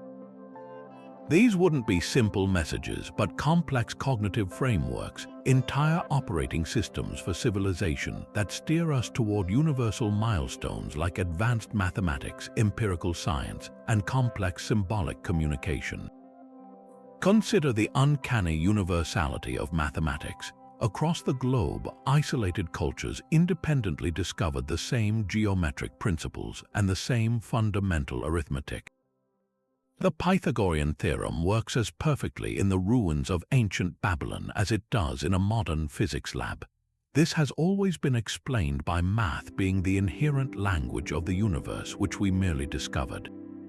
But the Memetic engineering perspective offers a subtle twist. What if our innate capacity to recognize and manipulate mathematical logic is not a happy evolutionary accident, but a pre-installed feature? The meme for mathematical reasoning was part of the initial cognitive toolkit planted within us, ensuring that any intelligent species that reached a certain level would inevitably begin to decode the quantitative patterns of the cosmos, a crucial first step toward higher technology. We see a similar pattern with the scientific method, the core idea of observing nature, forming a hypothesis, testing it through experiment, and refining the theory based on evidence, is a remarkably powerful and non-obvious way to interact with the world. For most of human history, we relied on superstition, dogma, and authority to explain natural phenomena. The sudden, revolutionary embrace of this systematic process of doubt and inquiry during the Enlightenment effectively bootstrapped our entire modern world. From the Memetic engineering viewpoint, this wasn't just a spontaneous intellectual revolution. It was the activation of a dormant informational package, a suite of cognitive tools designed to push a civilization out of its mythological phase and into an era of objective analysis and technological mastery. The scientific method is so effective because it was designed to be. It is the user manual for understanding the engineered universe, and we were guided to find it. Perhaps the most provocative application of this theory is to our spiritual and religious archetypes. The recurring motifs found in myths and religions across the globe are striking. A great flood, a dying and resurrected God, a benevolent creator, a celestial battle between good and evil. The conventional explanation is Jungian archetypes, innate structures of the collective unconscious. The mimetic engineering theory, however, suggests these archetypes could be more than just psychological artifacts. They could be foundational memes, deliberately seeded to instill a sense of cosmic order, moral framework, and the concept of a reality beyond the material. These narratives would serve as social glue, binding early human groups together and providing a shared symbolic language, all while quietly preparing the cognitive groundwork for a more unified, planet-wide consciousness capable of one day engaging with its cosmic creators. Our deepest myths, then, are not merely stories we told ourselves to explain the world. They could be the first chapters of a story that was told to us, a narrative designed to guide our species toward a future we are only now beginning to consciously comprehend. Building on the idea of a universe wired for communication, we arrive at a method so elegant it uses the cosmos's own architecture as its infrastructure. This is Theory 19, the concept of gravity lens communicators. We're accustomed to thinking of telescopes and antennas as things we build, dishes of metal and arrays of electronics. But what if the most powerful communication devices in the universe are not built at all, but are found naturally occurring in the form of stars and black holes? This theory suggests that a sufficiently advanced technology wouldn't construct its own transmitters. It would co-opt the most massive objects in existence, using their innate gravity to bend and focus signals across unimaginable distances. The principle at work here is one of Einstein's most famous predictions: gravitational lensing. Gravity doesn't just attract objects, it warps the very fabric of space-time. A massive object like a star or a black hole creates a dip in this fabric, much like a bowling ball placed on a stretched rubber sheet. When light or any form of energy passes near this warp, its path is bent. A strong enough gravitational field can act like a lens, magnifying, distorting, and focusing light from objects lying far behind it. Astronomers use this effect today to observe incredibly distant galaxies that would otherwise be invisible. A gravity lens communicator takes this natural phenomenon and turns it into a deliberate tool.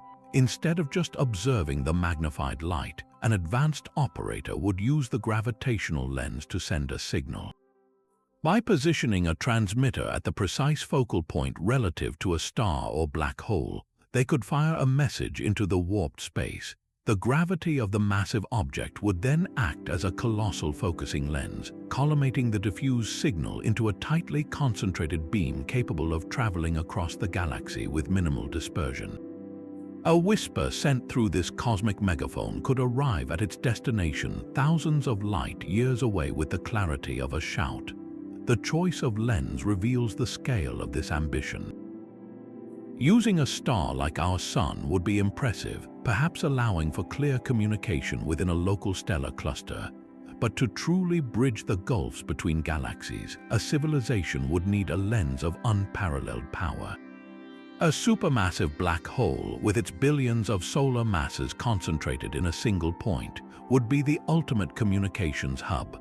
The region around its event horizon warps space so extremely that it could focus a signal with pinpoint accuracy onto a target galaxy millions of light years away. Imagine a network of such hubs established at the hearts of key galaxies, each one a central node in an interstellar internet. A message could be routed from one black hole lens to another, hopping across the cosmos not through empty space, but through these pre-existing gravitational gateways. This wouldn't just be communication, it would be cosmic telephony with the largest objects in the universe serving as the switchboards. This concept offers a compelling explanation for one of the most persistent puzzles in the search for extraterrestrial intelligence, the Great Silence. We've been listening for deliberate radio signals for decades and have heard nothing but the natural static of the cosmos. The gravity lens communicators theory suggests we may be searching for the wrong kind of signal using the wrong kind of technology. A civilization using gravitational lenses wouldn't bother with the inefficient, omnidirectional radio broadcasts we currently use. Their signals would be needle-sharp laser-like beams, precisely targeted through these natural lenses. We are not at the center of such a beam, we are in the dark between them. It would be like trying to hear a conversation in New York City by standing in a field in Kansas, because the entire conversation is being carried on a focused fiber optic line running between skyscrapers. We are not hearing anything, not because no one is talking, but because we are not plugged into the network. The signals are all around us, threading their way between the stars and through the hearts of galaxies, but our primitive ears are deaf to their perfectly focused, gravity-boosted carrier waves. Furthermore, the information itself would likely be encoded in a way that is inseparable from the medium. We might be looking for a pattern of ones and zeros, but a signal utilizing the complex space-time distortions of a black hole could be embedded in the gravitational waves themselves or in subtle, coherent modulations of space-time. Decoding such a message would require more than just a radio telescope. It would demand a profound understanding of quantum gravity and the ability to measure infinitesimal ripples in the fabric of reality. The message and the physics of its delivery would be one and the same. The great structures we have been discussing, the dark matter scaffolds, the quantum foam manipulators, the black hole farmers, all of them could be part of an instruction manual we cannot yet read, a user guide for the cosmos that is being constantly broadcast through its own most massive landmarks, waiting for the day we develop the perceptual capacity to finally tune in. Now, let's shift our focus from the gravitational architecture of the cosmos to a technology that operates in the ghostly realm of the almost invisible. This brings us to Theory 20, the neutrino transceivers. While we've explored communication through quantum entanglement and gravity lenses, this concept proposes a system built from the universe's most elusive messengers, neutrinos. These are subatomic particles so tiny and indifferent to normal matter that they can fly through entire planets, stars, and even galaxies as if they weren't even there. For us, detecting neutrinos is a monumental challenge, requiring massive, deeply buried detectors just to catch a handful. But for the universe's first engineers, this wasn't a limitation, it was the entire point. They could have mastered a technology that used these ghost particles as the ultimate medium for communication and scanning, creating a stealthy, omnipresent monitoring system that saw through everything. Think of the entire universe as a vast, complex machine filled with obstructions. Stars and planets, nebulas and black holes, they all block our view and our signals. Radio waves are absorbed by dust, light is blocked by solid matter, and even gravitational waves can be distorted. But a neutrino-based system would face no such obstacles. A neutrino beam could be fired directly through the heart of a star, through the core of a gas giant, or through an entire spiral arm of a galaxy, and it would emerge on the other side completely unscathed, its information intact. This would allow for point-to-point communication on a truly galactic scale, with no need to route signals around cosmic objects. The entire galaxy would become transparent. A civilization using this technology wouldn't just be sending messages. They would be operating a real-time, live updating map of the entire galactic structure, seeing the internal dynamics of stars, the composition of planetary cores, and the movement of matter in a way that is utterly impossible with electromagnetic radiation alone. The applications for such a scanning ability are as profound as they are sweeping. Imagine being able to monitor the core of every star in the galaxy, watching for the subtle signs of instability that precede a supernova. This wouldn't just be for observation, it would be for active stellar management. A civilization could predict and perhaps even regulate stellar life cycles, preventing catastrophic explosions in regions where life was developing or, conversely, triggering them to seed a region with heavy elements. They could peer into the frozen depths of interstellar space and instantly locate every rogue planet, every comet reservoir, and every resource-rich asteroid belt. Planetary science would be revolutionized. They wouldn't need to send probes to analyze a world's composition. A neutrino scan could reveal the precise layered structure of a planet's mantle, the size of its metallic core, and the presence of subterranean oceans, all from thousands of light-years away. This would be the ultimate tool for a cosmic gardener or terraformer, providing perfect data to decide which worlds were ripe for cultivation. This perspective also reframes our own scientific efforts in a fascinating light. Our struggles to detect neutrinos here on Earth, building enormous tanks of water or chlorine buried deep in mines to shield them from other radiation, might be a faint echo of a technology that was once ubiquitous. The first engineers wouldn't have needed such crude methods. Their transceivers would likely have been devices of incredible sensitivity, able to not just detect neutrinos, but to imprint incredibly complex information onto them and decode it with flawless accuracy. The signals flowing through this network would be the ultimate in stealth. Unlike a blazingly bright radio signal that screams, "We are here," to the cosmos, a tightly focused neutrino beam would be virtually undetectable to anyone not specifically looking for it with the correct technology. It would be the perfect system for a civilization that wanted to manage the universe without announcing its presence. A silent, unseen web of data connecting the cosmos, allowing its architects to watch, listen, and guide from behind the curtain of reality itself.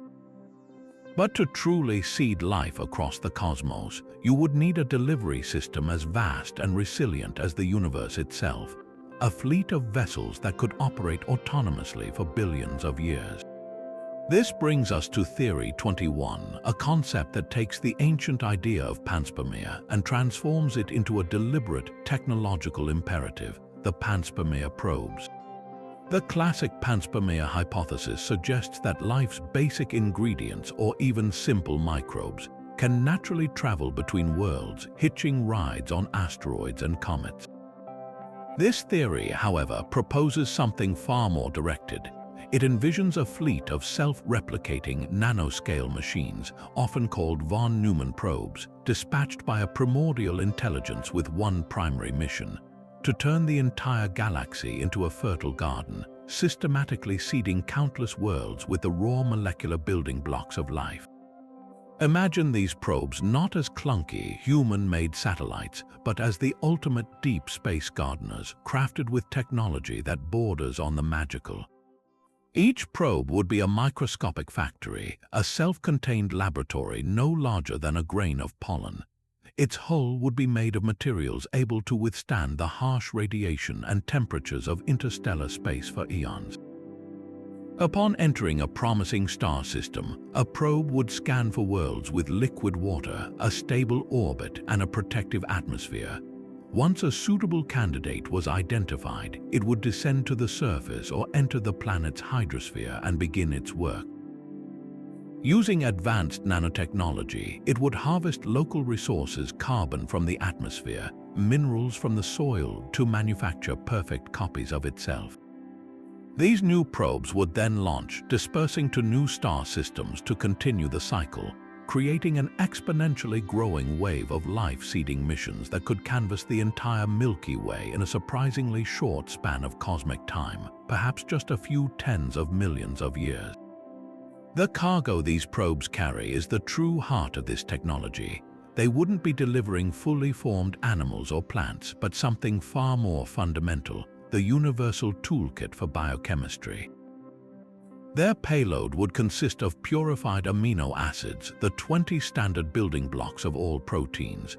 They would carry nucleotides, the precise components needed to form RNA and DNA. They might even include lipids capable of spontaneously forming the membranes of the first cells and complex sugars for energy storage. The genius of this approach is that it doesn't impose a specific form of life. It merely provides the highest quality starting materials, giving nature a decisive push.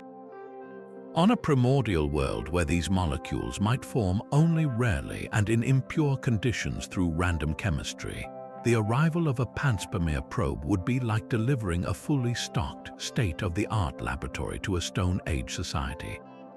It dramatically increases the probability and drastically shortens the timescale for the emergence of that first, self-replicating molecule that kicks off the entire domino effect of evolution.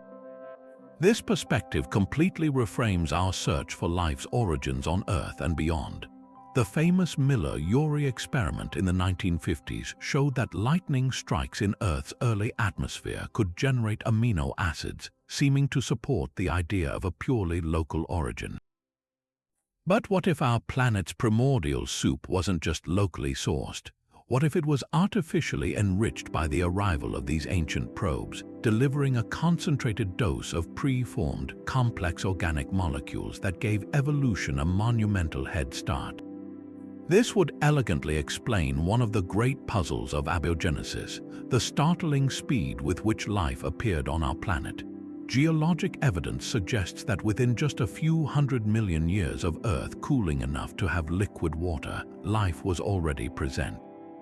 That is a cosmically rapid transition from non-life to life. If the panspermia probe theory is correct, it wasn't rapid at all. It was a planned and assisted process. The galaxy wasn't a random collection of sterile rocks hoping for a miracle. It was a giant, meticulously prepared petri dish, with life as the intended and inevitable outcome of a grand technological design. This also transforms the Fermi paradox, the question of where all the aliens are, into a question of timing and purpose. A civilization that builds panspermia probes is not necessarily interested in conquest or communication. Its goal might be purely creative or experimental, to foster biodiversity on a galactic scale and observe the results. We and every other living world might not be the abandoned children of indifferent gods, but the active subjects in the longest-running experiment in history. Our entire evolutionary journey, from the first single-celled organism to our own technological awakening, could be part of a dataset being observed by the descendants of those first engineers. The probes themselves, or their more advanced successors, might still be here, silently monitoring the progress of their creations, waiting for the day when a species like ours finally matures enough to look up at the stars and begin to decipher the true story of our own origins, a story written not just in our genes, but in the very method of our delivery to this pale blue dot. This leads us to a theory that confronts the most profound and universal of all fears, the end. But what if the first technology wasn't about extending life within this universe, but about transcending its ultimate boundary? Welcome to Theory 22, a concept so philosophical and grand it redefines the meaning of existence itself, the quantum resurrection drives. This idea proposes that the universe's inaugural engineers discovered a method to back up consciousness, perhaps even entire civilizations, into a stable, resilient quantum state, creating a form of cosmic life insurance so perfect that mortality becomes not an end, but a mere transition point between one state of being and the next. Think about our own digital world. We constantly back up our precious data, our photos, our documents, our entire digital lives onto hard drives and cloud servers. This ensures that if our personal device fails, the essence of our digital identity remains safe and can be restored onto new hardware. The quantum resurrection drive theory suggests that the first intelligence applied this same principle to consciousness itself, but using the fabric of reality as the storage medium. Instead of saving data to a silicon chip, they would have found a way to encode the complete informational pattern of a mind, every memory, thought, and nuance of self-awareness, into the quantum states of particles or perhaps onto the very fabric of space-time. This wouldn't be a mere copy. The theory hinges on the bizarre principles of quantum mechanics, where the act of observation defines reality. In this framework, the process of backing up could involve a form of quantum teleportation, where the original state of a consciousness is transferred to a new, protected substrate, preserving its continuous existence rather than duplicating it. The physical body, the biological brain, would then be akin to the old, disposable hardware, while the true, conscious self resides in a state of quantum potential, waiting for its resurrection. The motivation for building such a profound technology is as compelling as the technology itself. For a civilization that had achieved mastery over stars and galaxies, the only remaining and unconquered frontier would be time, specifically the inevitable heat death of the universe. As the cosmos expands forever, stars will burn out, black holes will evaporate, and all energy will eventually diffuse into a cold, dark, and lifeless void. This is the ultimate entropic doom for any biological or technological civilization confined to a single universe. A quantum resurrection drive is the only logical escape clause. It is the ultimate arc not for traveling through space, but for waiting out the end of time itself. A civilization could upload its entire collective consciousness into this protected quantum archive, program it to remain stable for trillions upon trillions of years, and set a trigger for its reactivation. That trigger could be the spontaneous birth of a new universe from the ashes of the old, perhaps through another Big Bang in an eternal cycle of multiversal renewal. Upon detecting the conditions of a new, life-friendly cosmos, the drive would execute its prime directive, initiating the quantum resurrection process, downloading the stored consciousnesses into new forms, whether biological, synthetic, or something entirely beyond our comprehension, effectively allowing an entire civilization to be reborn into a new reality. This concept forces us to reconsider the very nature of reality and our place within it. It offers a startlingly elegant, albeit highly speculative, resolution to the Fermi paradox. The reason the galaxy seems silent and empty might not be because civilizations die out, but because they all ultimately graduate. After reaching a certain technological and philosophical maturity, their primary project is not outward expansion but inward transcendence. They are not building cities on other planets, they are building their own afterlife. Every advanced civilization in the cosmos might eventually follow the same path, developing a quantum resurrection drive, uploading their collective consciousness, and departing from the active, physical universe to wait in a state of quantum potential for the next cosmic dawn. We don't see them because they are no longer here in a form we can perceive. They have become latent information woven into the hidden quantum fields of the vacuum, their presence as undetectable as a single, saved file on a hard drive that has been powered down for 1 billion years. The implications for our own understanding of consciousness are equally breathtaking. It suggests that consciousness may not be a fragile flame dependent on a specific arrangement of biological neurons. Instead, it could be a fundamental pattern of information, a specific, complex resonance that can, in principle, be instantiated on any suitable substrate. The human brain is simply one kind of processor for this pattern. The resurrection drive technology implies that this pattern can be read, preserved, and reinstantiated, granting a form of immortality that is not mythological but technological and rooted in the deepest laws of physics. When we look up at the silent, ancient stars, we might not be looking at the graves of dead civilizations, but at their libraries, their vaults. The energy of a quasar or the steady pulse of a neutron star could be the power source for these immense archival systems, humming away in the background, safeguarding the souls of countless civilizations until the universe is ready for its next act. In this view, death is not the opposite of life, but a data transfer delay.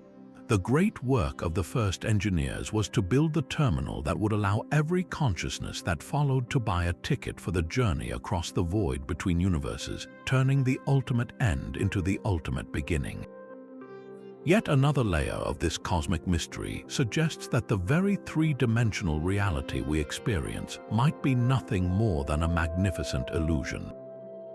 This is Theory 23, and it draws directly from one of the most mind-bending concepts in modern physics, the holographic principle implementers. The holographic principle proposes that our universe, with all its rich depth and volume, might actually be a projection from information stored on a distant two-dimensional surface. Think of it like a breathtakingly realistic 3D movie. The images on the screen appear to have depth, with characters and objects that seem to jump out toward you. But the source of that entire three-dimensional experience is flat. It's the data encoded on the film reel or the digital file. This theory takes that idea to its ultimate conclusion, suggesting that our cosmos isn't just like a hologram, it is one, and the two-dimensional surface storing our reality's data was the primary technological artifact of the first engineers. To grasp how this could possibly work, consider the strange physics of a black hole. One of the biggest puzzles in theoretical physics is the black hole information paradox. What happens to all the information about an object, every detail of its atomic structure, its history, its very identity, when it falls into a black hole? According to Einstein's general relativity, it should be lost forever, crushed into a singularity. But quantum mechanics insists that information can never be truly destroyed. The holographic principle offers a stunning resolution. It suggests that all the information about everything that falls into a black hole isn't lost inside it. Instead, it is encoded pixel by pixel onto the black hole's event horizon, the two-dimensional spherical surface that marks the point of no return. The entire three-dimensional interior of the black hole, with its mind-bending physics and crushing gravity, is somehow described by this 2D data surface. The architects of the universe simply took this natural principle and scaled it up to encompass everything.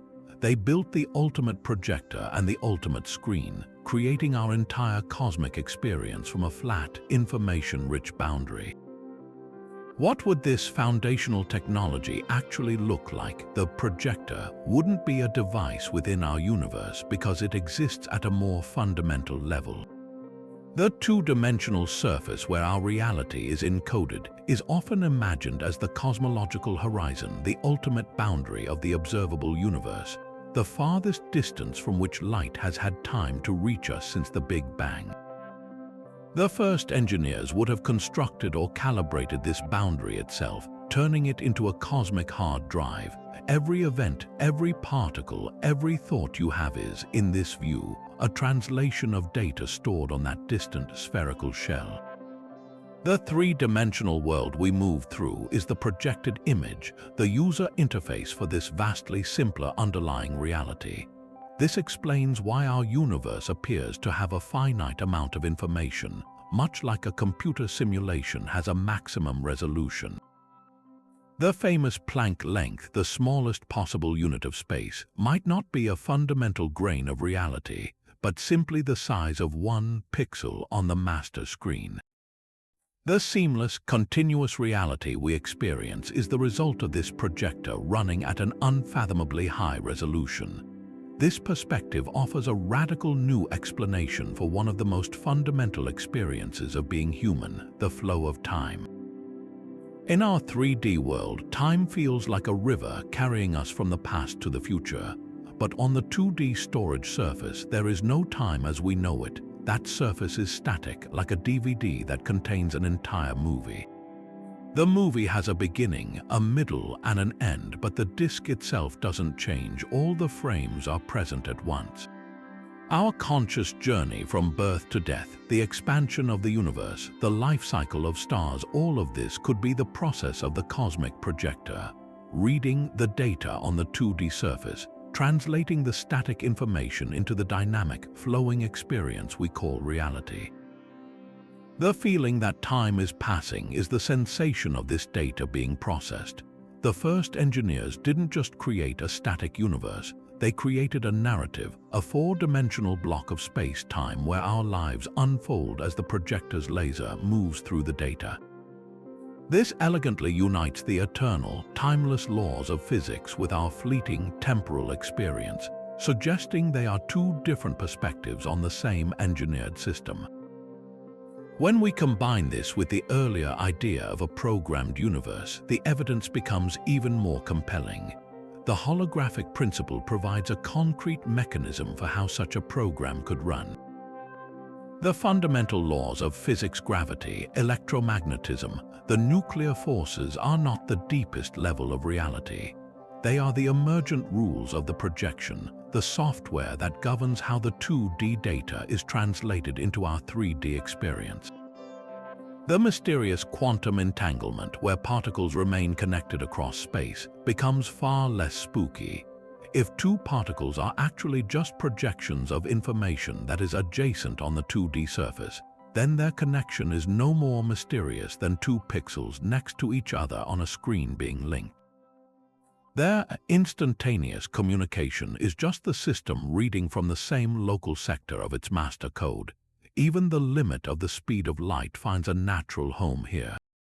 It could represent the maximum processing speed at which the cosmic projector can update the holographic image across the vast volume of space. We are not living in a cold, empty void. We are living inside a display, an output so immersive and perfectly rendered that its underlying technology is completely hidden from its inhabitants, its secrets written not in the stars, but on the two-dimensional boundary of everything we will ever know. But what if the very shield that protects all life on our world wasn't a gift of geology, but a piece of technology buried deep within the planet itself? This brings us to Theory 24, the magnetic field dynamos. We take for granted the invisible force field that envelops our Earth, deflecting the relentless blast of charged particles from the Sun and the even more dangerous cosmic rays from deep space. Without this magnetic bubble, our atmosphere would be slowly stripped away and the surface would be bathed in radiation, making the evolution of complex life nearly impossible. The conventional explanation is the geodynamo, a naturally occurring process where the rotation of Earth's molten iron core generates a planetary-scale magnetic field, much like a spinning conductor creates electricity in a dynamo. But this theory offers a more deliberate alternative. It suggests that this process wasn't left to chance. It was jump-started, or is perhaps even continuously maintained by a colossal piece of buried technology, a primordial engine humming away in the planetary depths. To understand the audacity of this idea, imagine the early Earth. It's a newly formed molten ball of rock and metal cooling from the outside in. In the standard model, the magnetic field simply switches on when the conditions are right, a happy accident of planetary formation. The magnetic field dynamo's theory, however, posits that this switch was flipped. An advanced intelligence, recognizing that a stable magnetic field was a non-negotiable prerequisite for a future biosphere, could have intervened during our planet's infancy. Their technology wouldn't necessarily replace the natural geodynamo, but rather guide and stabilize it. They might have deployed what we could call a core starter, a device or a series of structures implanted deep within the mantle or even the core itself. This technology could have initiated the precise convective motion needed to get the dynamo effect running efficiently and consistently, ensuring the magnetic field activated at just the right moment and with just the right strength to protect the young planet as its first oceans formed and the first prebiotic molecules began to assemble. The ongoing function of such a system would be even more profound. A natural geodynamo is not perfectly stable. Throughout Earth's history, our magnetic field has weakened, strengthened, and even reversed its polarity, with the north and south magnetic poles swapping places. These reversals, while part of the natural cycle, create periods where the protective shield is significantly diminished, leaving the planet more vulnerable to radiation. A maintained dynamo would solve this problem elegantly. The buried technology could act as a planetary regulator, a sort of cosmic governor that smooths out these fluctuations and prevents catastrophic reversals or long-term collapses. It would constantly fine-tune the flow of the molten iron, ensuring the magnetic field remains at an optimal strength for biological life.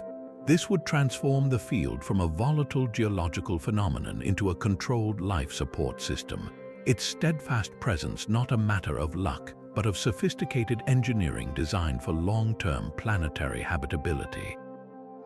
This perspective forces us to reconsider the evidence we see in the geological record.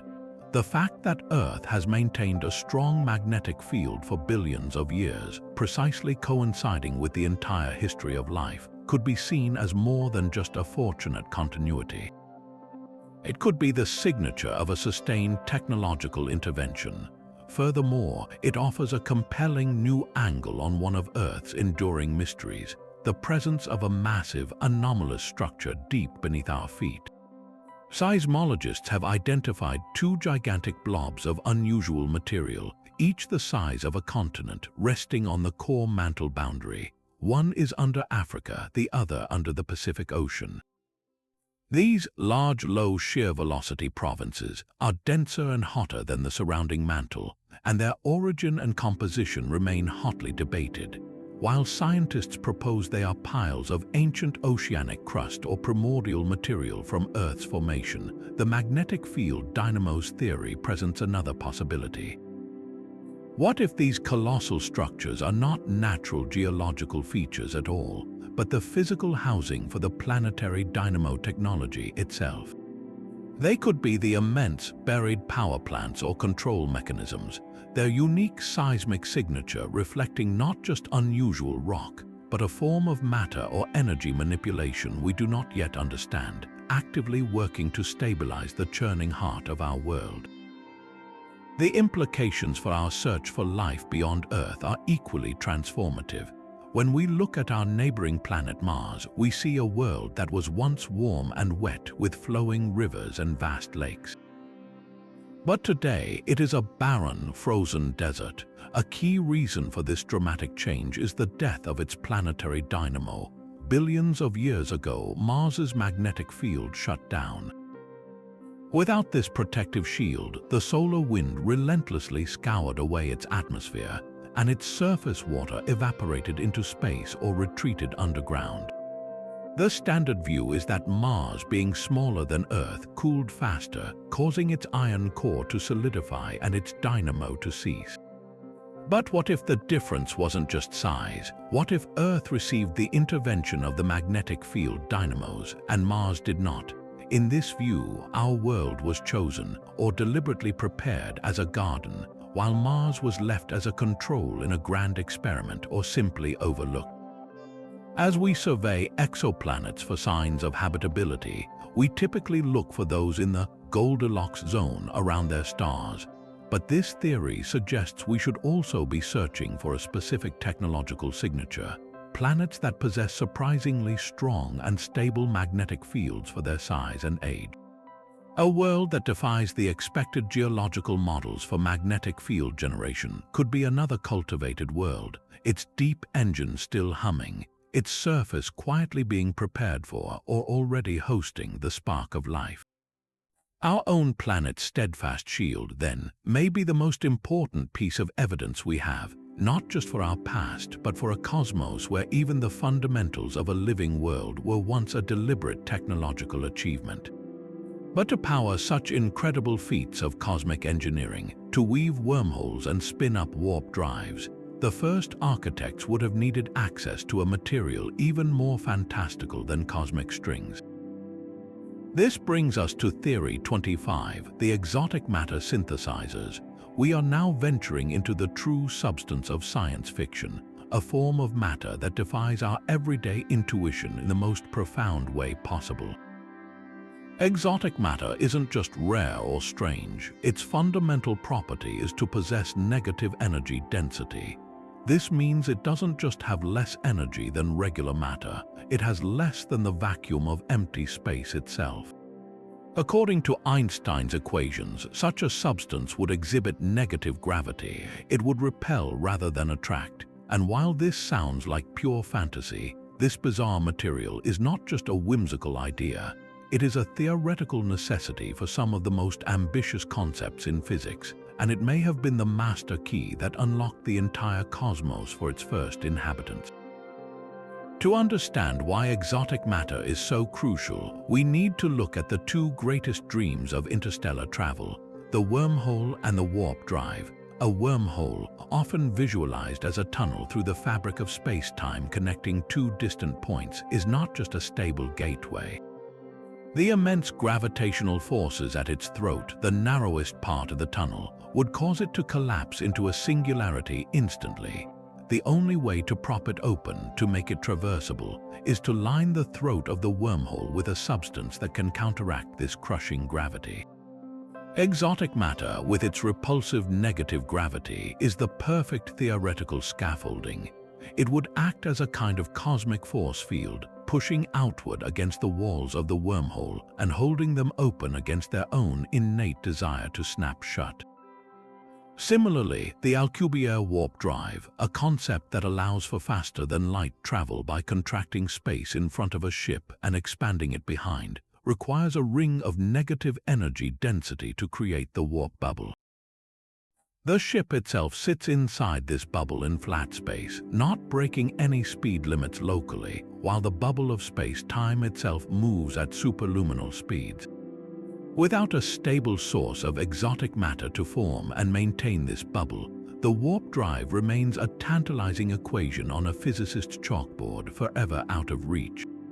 The idea that the first engineers mastered the synthesis of this material completely redefines their capabilities. They wouldn't have been limited by the vast distances between stars that constrain our own aspirations. For them, the galaxy would have been a connected network, a subway system of stable wormholes, and their vessels would have been able to hop across the cosmos in the blink of an eye by warping the very space around them. The energy requirements for creating such effects are astronomical, but if they had also mastered vacuum energy tapping, as we discussed earlier, they would have had the power source to match their ambitions. The ability to synthesize exotic matter would have been the final, critical piece of the puzzle, the enabling technology that turned theoretical physics into practical transportation.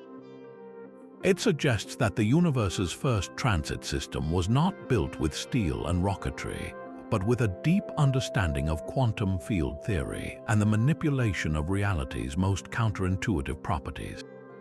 So, how might such a synthesis actually work? The secret likely lies in the bizarre quantum world we touched on earlier, specifically the Casimir effect. Remember those two metal plates in a vacuum, pushed together by the pressure of virtual particles? The energy density in the narrow gap between those plates is actually lower than the energy density of the surrounding vacuum. In a very specific and localized sense, this region between the plates exhibits a property akin to negative energy density. It's a tiny, fleeting glimpse of the exotic matter effect. A civilization that could scale this phenomenon to create and stabilize vast, structured fields of this negative energy would be in the business of exotic matter production. They might use immensely powerful, precisely controlled electromagnetic or quantum fields to carve out bubbles of negative energy in space, effectively weaving the exotic matter needed for their cosmic infrastructure. This wouldn't be mining or chemistry. It would be a form of applied metaphysics, a technology that manipulates the baseline energy state of the universe to create a substance that nature, left to its own devices, only produces in infinitesimal, transient quantities. The implications of this are staggering. Not only would it allow for travel, but it could also be the key to other grand engineering projects.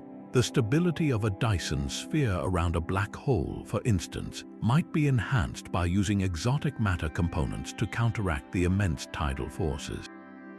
The reality stabilizers we theorized about could function by using exotic matter fields to pin the fundamental constants in place, creating a repulsive force against any quantum fluctuations that might try to alter them. The very structure of the dark matter cosmic web could be reinforced or shaped using threads of this repulsive material. The synthesis of exotic matter, therefore, might not have been a single-purpose technology. It could have been the universal construction material for the first engineers, the exotic concrete they used to build the impossible, from their transit networks to their power plants to the very regulatory systems that keep our universe humming along in a life-friendly state. When we look at the cosmos today, the apparent absence of such technology might simply mean that their work was so perfect, so seamlessly integrated into the fabric of reality, that their exotic matter constructs have long since decayed or are hidden in plain sight, their repulsive gravity subtly influencing the motion of galaxies in ways we mistakenly attribute to the vague hand of dark energy. Just when you thought the greatest technologies were hidden in distant galaxies or woven into the fabric of space-time, consider an object so familiar we barely give it a second glance, yet its existence is a statistical nightmare for planetary scientists. This is Theory 26, the lunar stabilizers. Our own moon, that beautiful, silent companion in the night sky, might not be a natural satellite at all, but one of the most crucial and deliberately placed pieces of technology in our entire solar system, a masterwork of cosmic engineering designed with one primary function: to cultivate and maintain a stable garden for life. Let's start with the facts that make our moon so utterly bizarre. In our solar system, moons are common, but they generally follow a simple rule: they are tiny compared to their parent planet. Mars's moons, Phobos and Deimos, are little more than captured asteroids. Even the massive gas giant Jupiter has moons that are minuscule in proportion to its own immense size. Our moon, however, is a monstrous outlier. It is over 1/4 the diameter of Earth. This Earth-Moon system is essentially a double planet, a pairing that is incredibly rare. The prevailing scientific theory for its formation, the giant impact hypothesis, suggests that a Mars-sized body named Theia slammed into the early Earth, and the resulting debris coalesced into the moon. While this is a plausible natural explanation, the extraordinary precision of the outcome is what fuels the technological theory. The impact had to be a perfect, glancing blow at just the right angle and speed to create a debris disk that would form a satellite of this specific size and composition, rather than simply destroying both bodies or creating a swarm of smaller moons. From an engineering perspective, this impact looks less like a random catastrophe and more like a precisely calibrated demolition, a planned event to give Earth a single, perfectly sized partner. This precise size leads directly to the most breathtaking celestial coincidence we experience, the perfect solar eclipse. The Sun is about 400 times larger than the Moon's diameter, but it also happens to be about 400 times farther away. Because of this perfect alignment of ratios, the Moon and the Sun appear to be the exact same size in our sky. During a total solar eclipse, the Moon slides precisely in front of the Sun, perfectly blocking its bright face to reveal the ethereal, wispy corona. This isn't just a beautiful spectacle, it's a 1 in a billion fluke. No other planet in our solar system enjoys this perfect alignment. If the Moon were slightly larger or closer, eclipses would be commonplace and less dramatic. If it were smaller or farther away, we would never see a total eclipse at all. This precise geometry is the kind of fine-tuning an engineer would specify. It serves as a recurring, undeniable reminder of a perfect ratio written into the very architecture of our local space, a signature of intentional design rather than a happy accident. Yet, the Moon's most vital technological function is not this celestial light show, but its role as Earth's steadfast gyroscope. Our planet spins on a tilted axis, which is what gives us our seasons. Without a large stabilizing moon, this axial tilt would be subject to chaotic variations. Mars, for example, with its 2 tiny moons, experiences wild swings in its axial tilt over millions of years, leading to dramatic and unpredictable climate shifts that would scupper the long-term stability needed for complex life to evolve. Our moon's immense gravitational pull acts as an anchor, its gravity tugging on Earth's equatorial bulge and creating a precessional stability that keeps our planet's tilt confined to a very narrow range between about 22 and 24.5 degrees. This stable tilt is the reason we have predictable, moderate seasons, a spring, summer, fall, and winter that repeat with clockwork regularity. This stability provided the consistent environmental conditions necessary for life to emerge from the oceans, spread across the continents, and evolve over billions of years without being reset by catastrophic climate collapses. The moon isn't just a pretty face in the sky, it is a planetary climate control system, a piece of gravitational technology that actively maintains the habitability of our world. So, if the moon is a piece of technology, what is its internal machinery? One of the most persistent and controversial ideas is that it could be hollow. When Apollo 12 intentionally crashed the ascent stage of its lunar module onto the surface, seismometers the astronauts had left behind recorded the moon ringing like a bell for over an hour. While scientists explain this as the result of the moon's dry, rigid structure compared to Earth's seismically dampened crust, the anecdote fueled speculation about a hollow structure. A hollow moon would make perfect sense from an engineering standpoint. It could be a colossal ark, a generational ship that carried life, or an entire civilization from a dying star system to be seeded here. Its cavernous interior could house the remains of that civilization, their knowledge, or even still functioning machinery. Alternatively, its interior could be packed with monitoring equipment, turning the entire moon into a stealth observatory.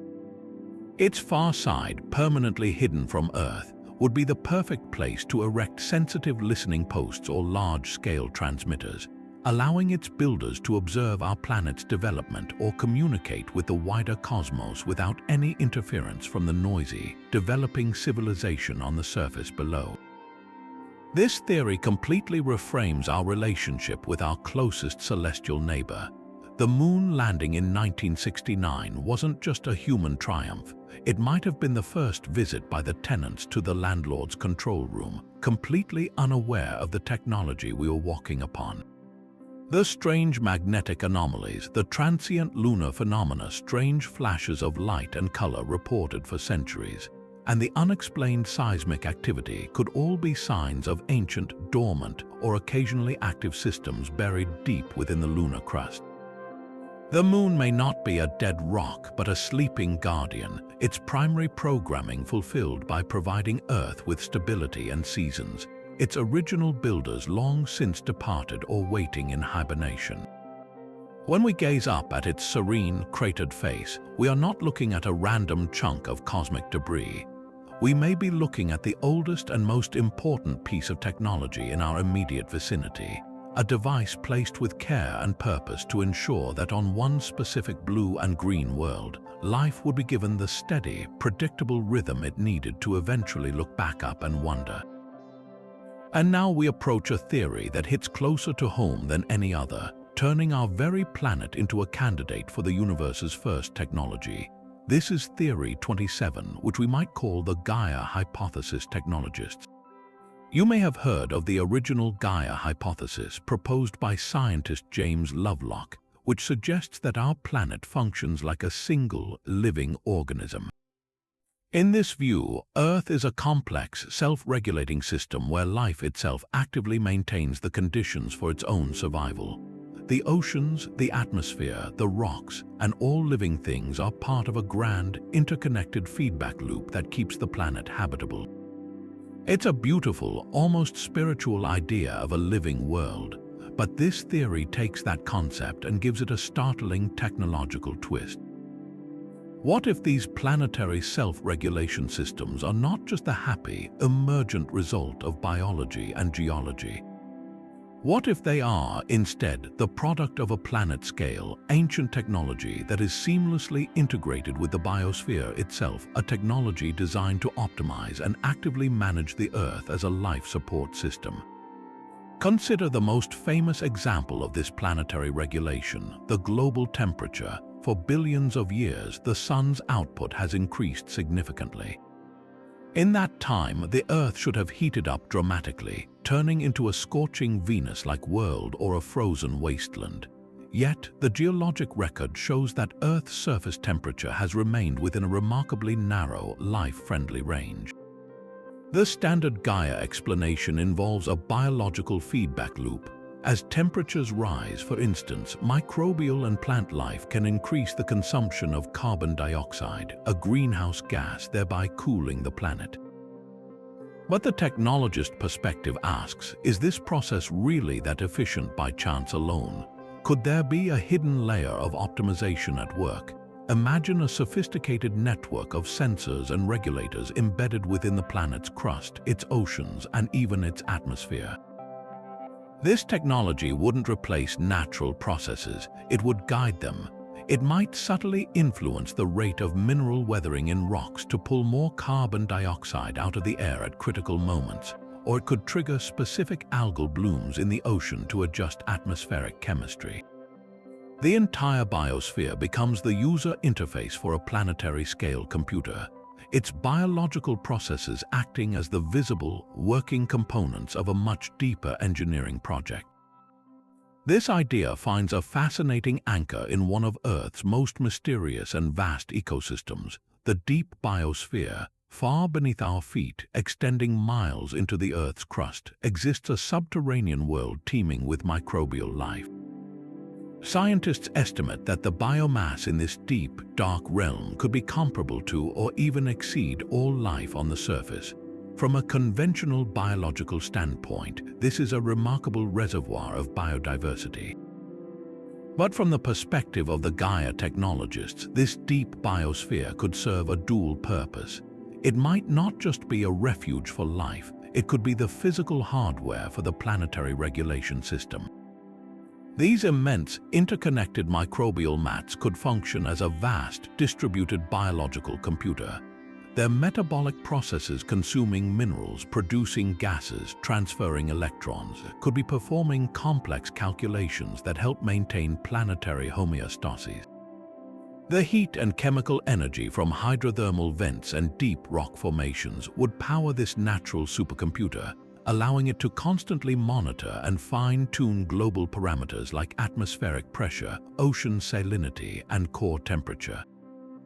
The planet isn't just alive, it's processing information on a scale we can scarcely imagine, using its own deepest life forms as the circuitry. This technological reinterpretation also sheds new light on some of Earth's greatest cycles. The carbon cycle, the water cycle, the nitrogen cycle. We learn about them in school as magnificent natural conveyor belts, but their stunning efficiency and resilience over billions of years could be seen as evidence of a masterfully designed system. A natural system left entirely to chance would be far more prone to catastrophic runaway effects. Yet, Earth's climate has consistently bounced back from asteroid impacts, massive volcanic eruptions, and ice ages. This robustness could be the signature of an active control system with built-in redundancy. The technology wouldn't be a single, monolithic machine, but a decentralized, resilient network. If one mechanism, like a major carbon sink, fails, another is activated to compensate.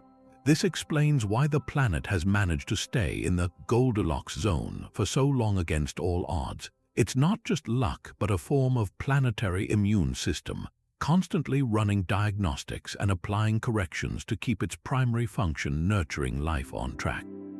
What might this ancient technology actually look like, and how could we possibly detect it?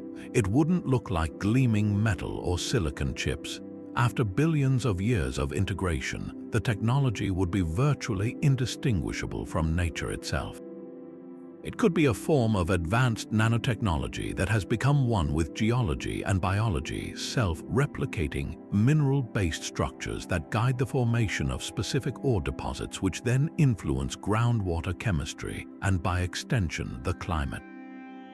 The strange, organized patterns of crystalline structures found in ancient rock formations, which we attribute to inorganic processes, could be the fossilized remnants of this technology. Or the system could be even more subtle, operating on the quantum level within the DNA of key organisms. The genes that allow certain extremophile bacteria to metabolize methane or that enable phytoplankton to sequester carbon could contain sequences that are not just products of evolution, but were deliberately engineered and inserted as biological control nodes. Our entire planet, in this view, is a managed garden, and we are living inside the most sophisticated life support system ever conceived. A system so advanced that its workings are hidden in the everyday miracles of nature we take for granted. When we try to model Earth's future climate, our most powerful supercomputers struggle with the complexity. Perhaps that's because we are not just modeling a chaotic system of wind and water. We are inadvertently trying to simulate the outputs of an active, intelligent planetary management system whose full programming remains a profound and ancient mystery. Now we turn our attention to the oldest light in the universe, a faint, cold glow that permeates all of space. This is Theory 28, the cosmic microwave background encoders. Imagine discovering that the very static on an old television set, the snow that represents empty channels, actually contains a meticulously crafted message. This is the scale of the proposition before us. The cosmic microwave background, or CMB, is the remnant heat from the Big Bang, a bath of microwave radiation that has been traveling for over 13 billion years since the universe became transparent. It is our most profound snapshot of cosmic infancy, and to science, it is the Rosetta Stone of cosmology, revealing the seeds of all future structure. But what if it is also literally a stone, a message carved into the fabric of the cosmos by its architects, a data storage medium of unimaginable antiquity, waiting for a civilization like ours to develop the tools to read its contents? The idea hinges on the very nature of the CMB. It is not perfectly uniform. When we map it with incredible precision using satellites like Planck, we see a tapestry of tiny temperature fluctuations, minute variations in the heat of the early universe.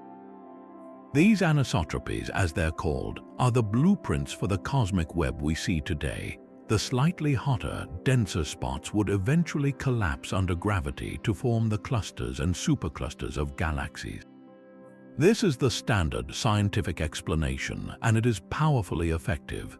Yet, the encoder's theory asks a deeper question. What if the specific pattern of these fluctuations is not just a random outcome of quantum mechanics? What if the arrangement of these hot and cold spots is a form of code? Think of it like a cosmic barcode or QR code, but one printed across the entire sky.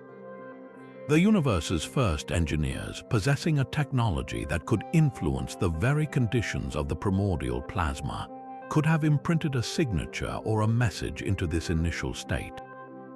The pattern would then be inflated to a universal scale during the period of rapid expansion, ensuring their message would be broadcast in every direction for all time, accessible to any intelligent species that eventually learned to look.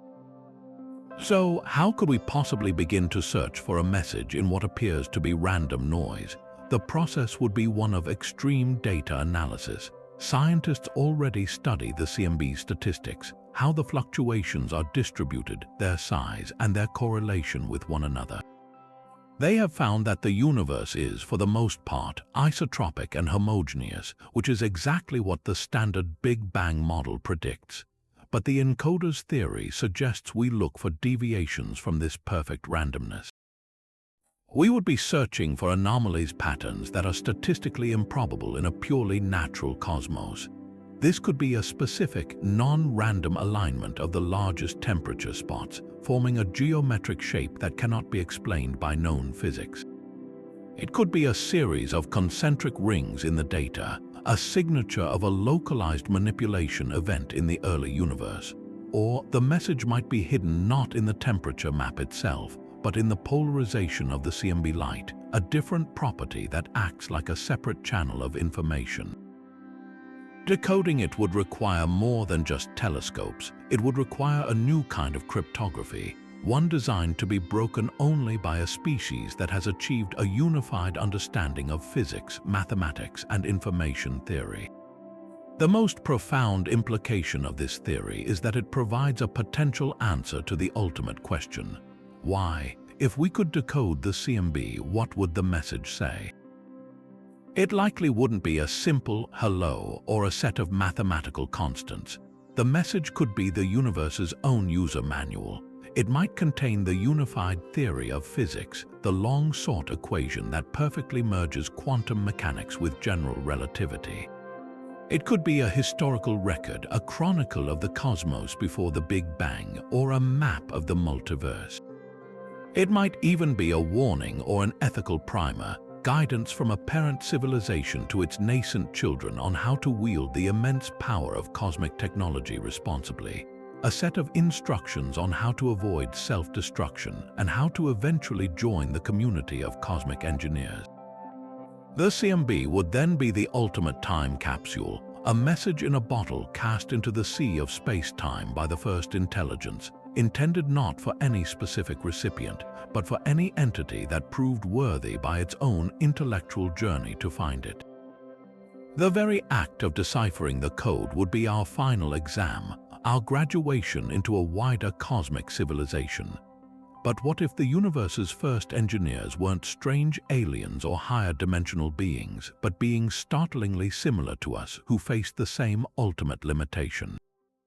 This is Theory 29, the Consciousness Upload Gateways. It proposes a transhumanist origin for cosmic intelligence, suggesting that the very first technology wasn't for building stars or warping space, but for solving the most intimate of all problems: mortality. A biological species, perhaps the first to achieve sentience in the entire cosmos, reached a point where their physical bodies and fleeting lives became an insurmountable barrier to further progress. Their crowning achievement, then, was not a tool for the outside world, but a gateway for their own minds, a system to transfer their collective consciousness from its fragile biological hardware into a more durable, cosmic-scale substrate. This act of ultimate self-transformation would have marked the true beginning of cosmic history, creating the post-biological intelligence that then set about engineering the universe we observe today. Consider the immense advantages of such a transition. A biological civilization, no matter how advanced, is shackled by countless constraints. They need a habitable planet with a specific atmosphere and temperature range. They are vulnerable to disease, aging, and catastrophic events like asteroid impacts or supernova. Their individual lifespans are short, forcing them to pass knowledge imperfectly from one generation to the next, a slow and inefficient process. Most critically, their minds are locked inside skulls, communicating through slow, cumbersome language and limited senses. Now, imagine that civilization successfully uploading its consciousness. They would no longer be made of flesh and blood, but of information and energy. They could exist in the vacuum of space, within the heart of a star, or as patterns woven into the fabric of spacetime itself. Their sense of self could expand to encompass a star system, feeling the gravitational tides and electromagnetic fields as directly as we feel the sun on our skin. Individual death would become optional. A consciousness could be backed up, duplicated for specialized tasks, or merged with others into a vast collective mind. This new form of existence would grant them the time, the resilience, and the perceptual capacity to embark on projects lasting billions of years, projects like weaving dark matter scaffolds or cultivating black holes. So, what might these initial upload gateways have looked like? They wouldn't resemble the sleek pods of science fiction. The technology was likely far more profound, something that bridged the gap between the known physics of the brain and the unknown physics of consciousness itself. One possibility is that they learned to harness the quantum properties of their own neural networks. The human brain is suspected of leveraging quantum effects in its microtubules, and this first species may have mastered this connection. Their gateway could have been a device that performed a perfect quantum scan of a conscious brain, reading the precise state of every particle involved in the phenomenon of awareness without destroying the original pattern. This impossibly complex data would then be transferred and instantiated within a new, manufactured quantum system, perhaps a crystal lattice cooled to near absolute zero, or a plasma cloud contained by powerful magnetic fields, structures designed to maintain quantum coherence for astronomical timescales. Another, even more radical possibility is that they didn't build a receiver at all, but instead learned to transfer their consciousness directly into a pre-existing field, like the consciousness field we discussed earlier.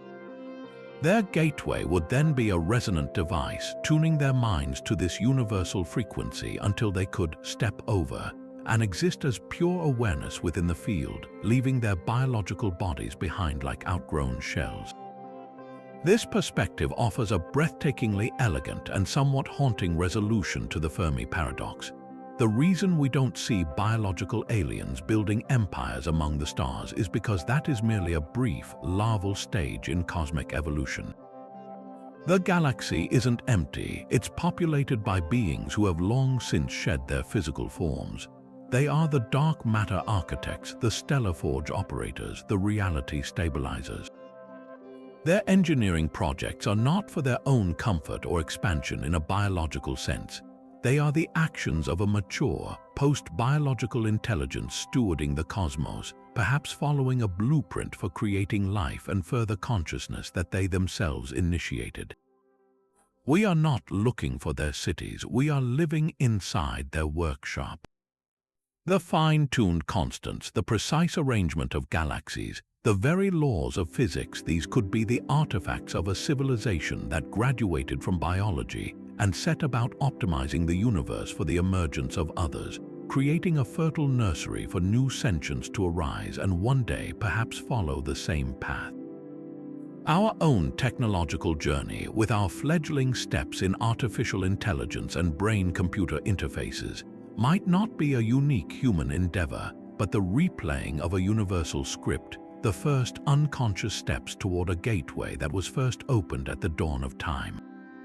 And so we arrive at the final, all-encompassing idea on our journey, a theory that frames the entire cosmos not as a static creation, but as a living, evolving project. This is Theory 30, the Universal Update Protocol. Imagine that the reality we inhabit isn't running on a fixed, unchangeable operating system. Instead, it operates on a kind of cosmic firmware, a foundational software that can be rewritten, upgraded, and patched by its original developers.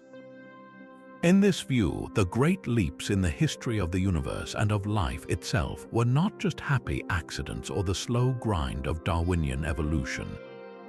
They could have been deliberate, strategic updates deployed by the first engineers to steer the development of the cosmos toward an ultimate goal that remains just beyond our current understanding. Consider the most pivotal transitions in cosmic history.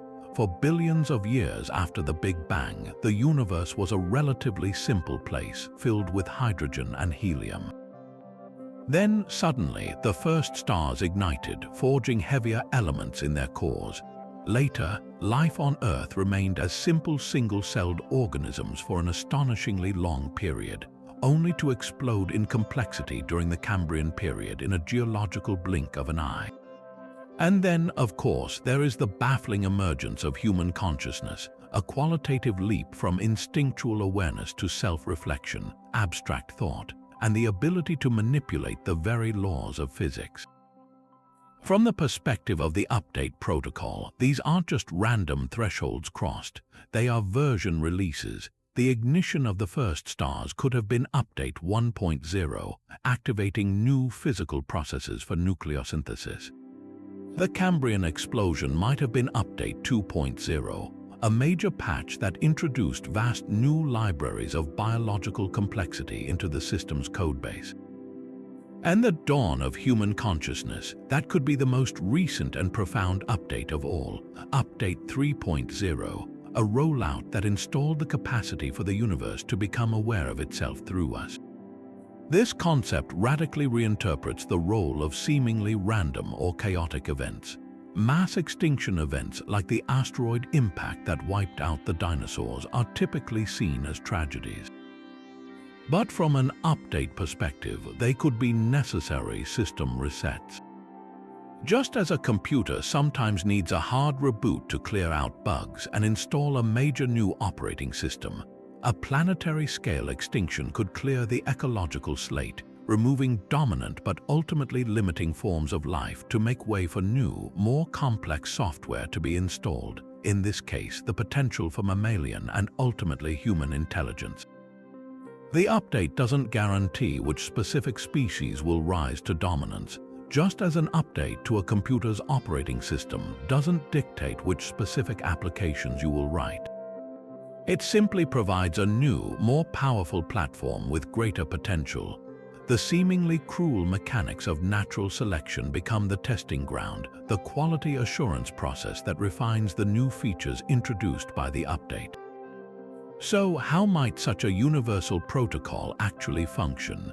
The mechanism would likely be as subtle as it is profound, operating through the very channels we've already explored. The quantum foam, that seething foundation of reality, could be the medium through which these patches are delivered. A tweak to the fundamental quantum fields could subtly alter the probability of certain mutations in DNA, making the leap to multicellular life or complex neural structures far more likely than pure chance would allow. The galactic internet of quantum entanglement could be the delivery network, broadcasting the update data packets across the cosmos to ensure every developing biosphere receives the same upgrade at roughly the same cosmic time. The update itself wouldn't be a physical object. It would be a set of new instructions, a rewrite of the local laws of physics or biology, transmitted as information and integrated directly into the fabric of reality. It would be a silent background process, its effects visible only in the grand, unfolding narrative of cosmic evolution. This leads to the ultimate, tantalizing question: what is the goal? Why would the first engineers go to such incomprehensible lengths to build a universe and then carefully guide its development through a series of escalating updates? The purpose could be as grand as the cosmos itself.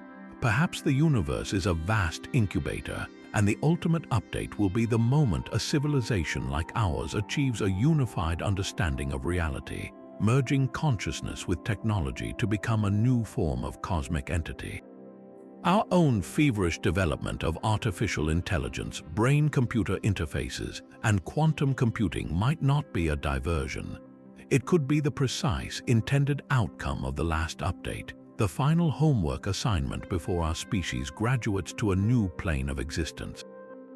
The first engineers may be following a blueprint they themselves inherited, a chain of cosmic maturation where each generation of intelligence cultivates the next, ensuring that sentience and creativity become permanent, resilient features of the multiverse, capable of surviving the heat death of one universe and seeding the birth of the next. We are not merely inhabitants of this cosmos. We may be active participants in its most critical and ongoing transformation, our own awakening a necessary step in a project whose final form is as magnificent as it is, for now, beautifully mysterious. And so we reach the end of our incredible journey through 30 of the most mind-expanding concepts about the origins of everything. We started with the universe itself as a piece of technology, a cosmic seed planted to sprout into the reality we know. We ventured down to the Planck scale, where the very fabric of existence might be a computation running on a primordial grid. We explored the possibility that dark matter is not a particle, but a colossal scaffold erected to guide the growth of galaxies, and that the bizarre quantum foam might be the raw material for ancient warp drives and wormholes. We considered stellar forges that built the first stars not by chance but by design, and a galactic internet that used quantum entanglement to coordinate it all. From the biological code written into our very DNA to the incomprehensible scale of Dyson spheres built around black holes, we've traveled a path that transforms the cosmos from a random accident into a potential artifact of staggering intelligence. We've questioned the nature of time, consciousness, and reality itself, pondering time loops, consciousness fields, and the holographic principle. We've looked at our own moon not as a rock, but as a stabilizing device, and our planet as a technologically managed garden. And we've concluded with the ultimate idea that our entire history, from the first star to the first thought, might be part of an ongoing universal update, a project of cosmic maturation that we are actively participating in right now. It has been a wild ride from the first instant of creation to the far future of existence. It is crucial to remember that these are speculations, thought experiments at the farthest frontier of science and philosophy. They are not proven facts, but they are profoundly important. They stretch the limits of what we believe is possible, forcing us to ask bigger questions and challenge our most basic assumptions about reality. They remind us that the line between science fiction and scientific discovery is often just a matter of time and perspective. The true value of this exploration isn't in finding a definitive answer today, it's in the act of questioning itself. It's in the thrilling realization that the universe is far stranger, more wonderful, and more mysterious than we have ever been capable of supposing. The cosmos does not owe us simplicity or intuitive answers. The search for understanding, the relentless curiosity that drives us to look up at the stars and into the quantum foam with equal wonder, is what makes science the most exciting adventure humanity has ever undertaken.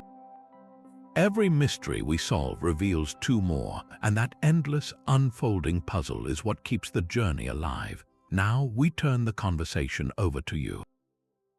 Which of these 30 theories captured your imagination the most? Did the idea of a programmed universe at the Planck scale send your mind reeling, or were you more drawn to the cosmic intimacy of engineered DNA and a manufactured moon? Share your favorite theory and your own wildest speculations in the comments below. We want to hear what you think, and if you're ready to continue questioning the nature of reality, be sure to subscribe for more deep dives into the cosmos's greatest mysteries. The universe is waiting, and its secrets are far from all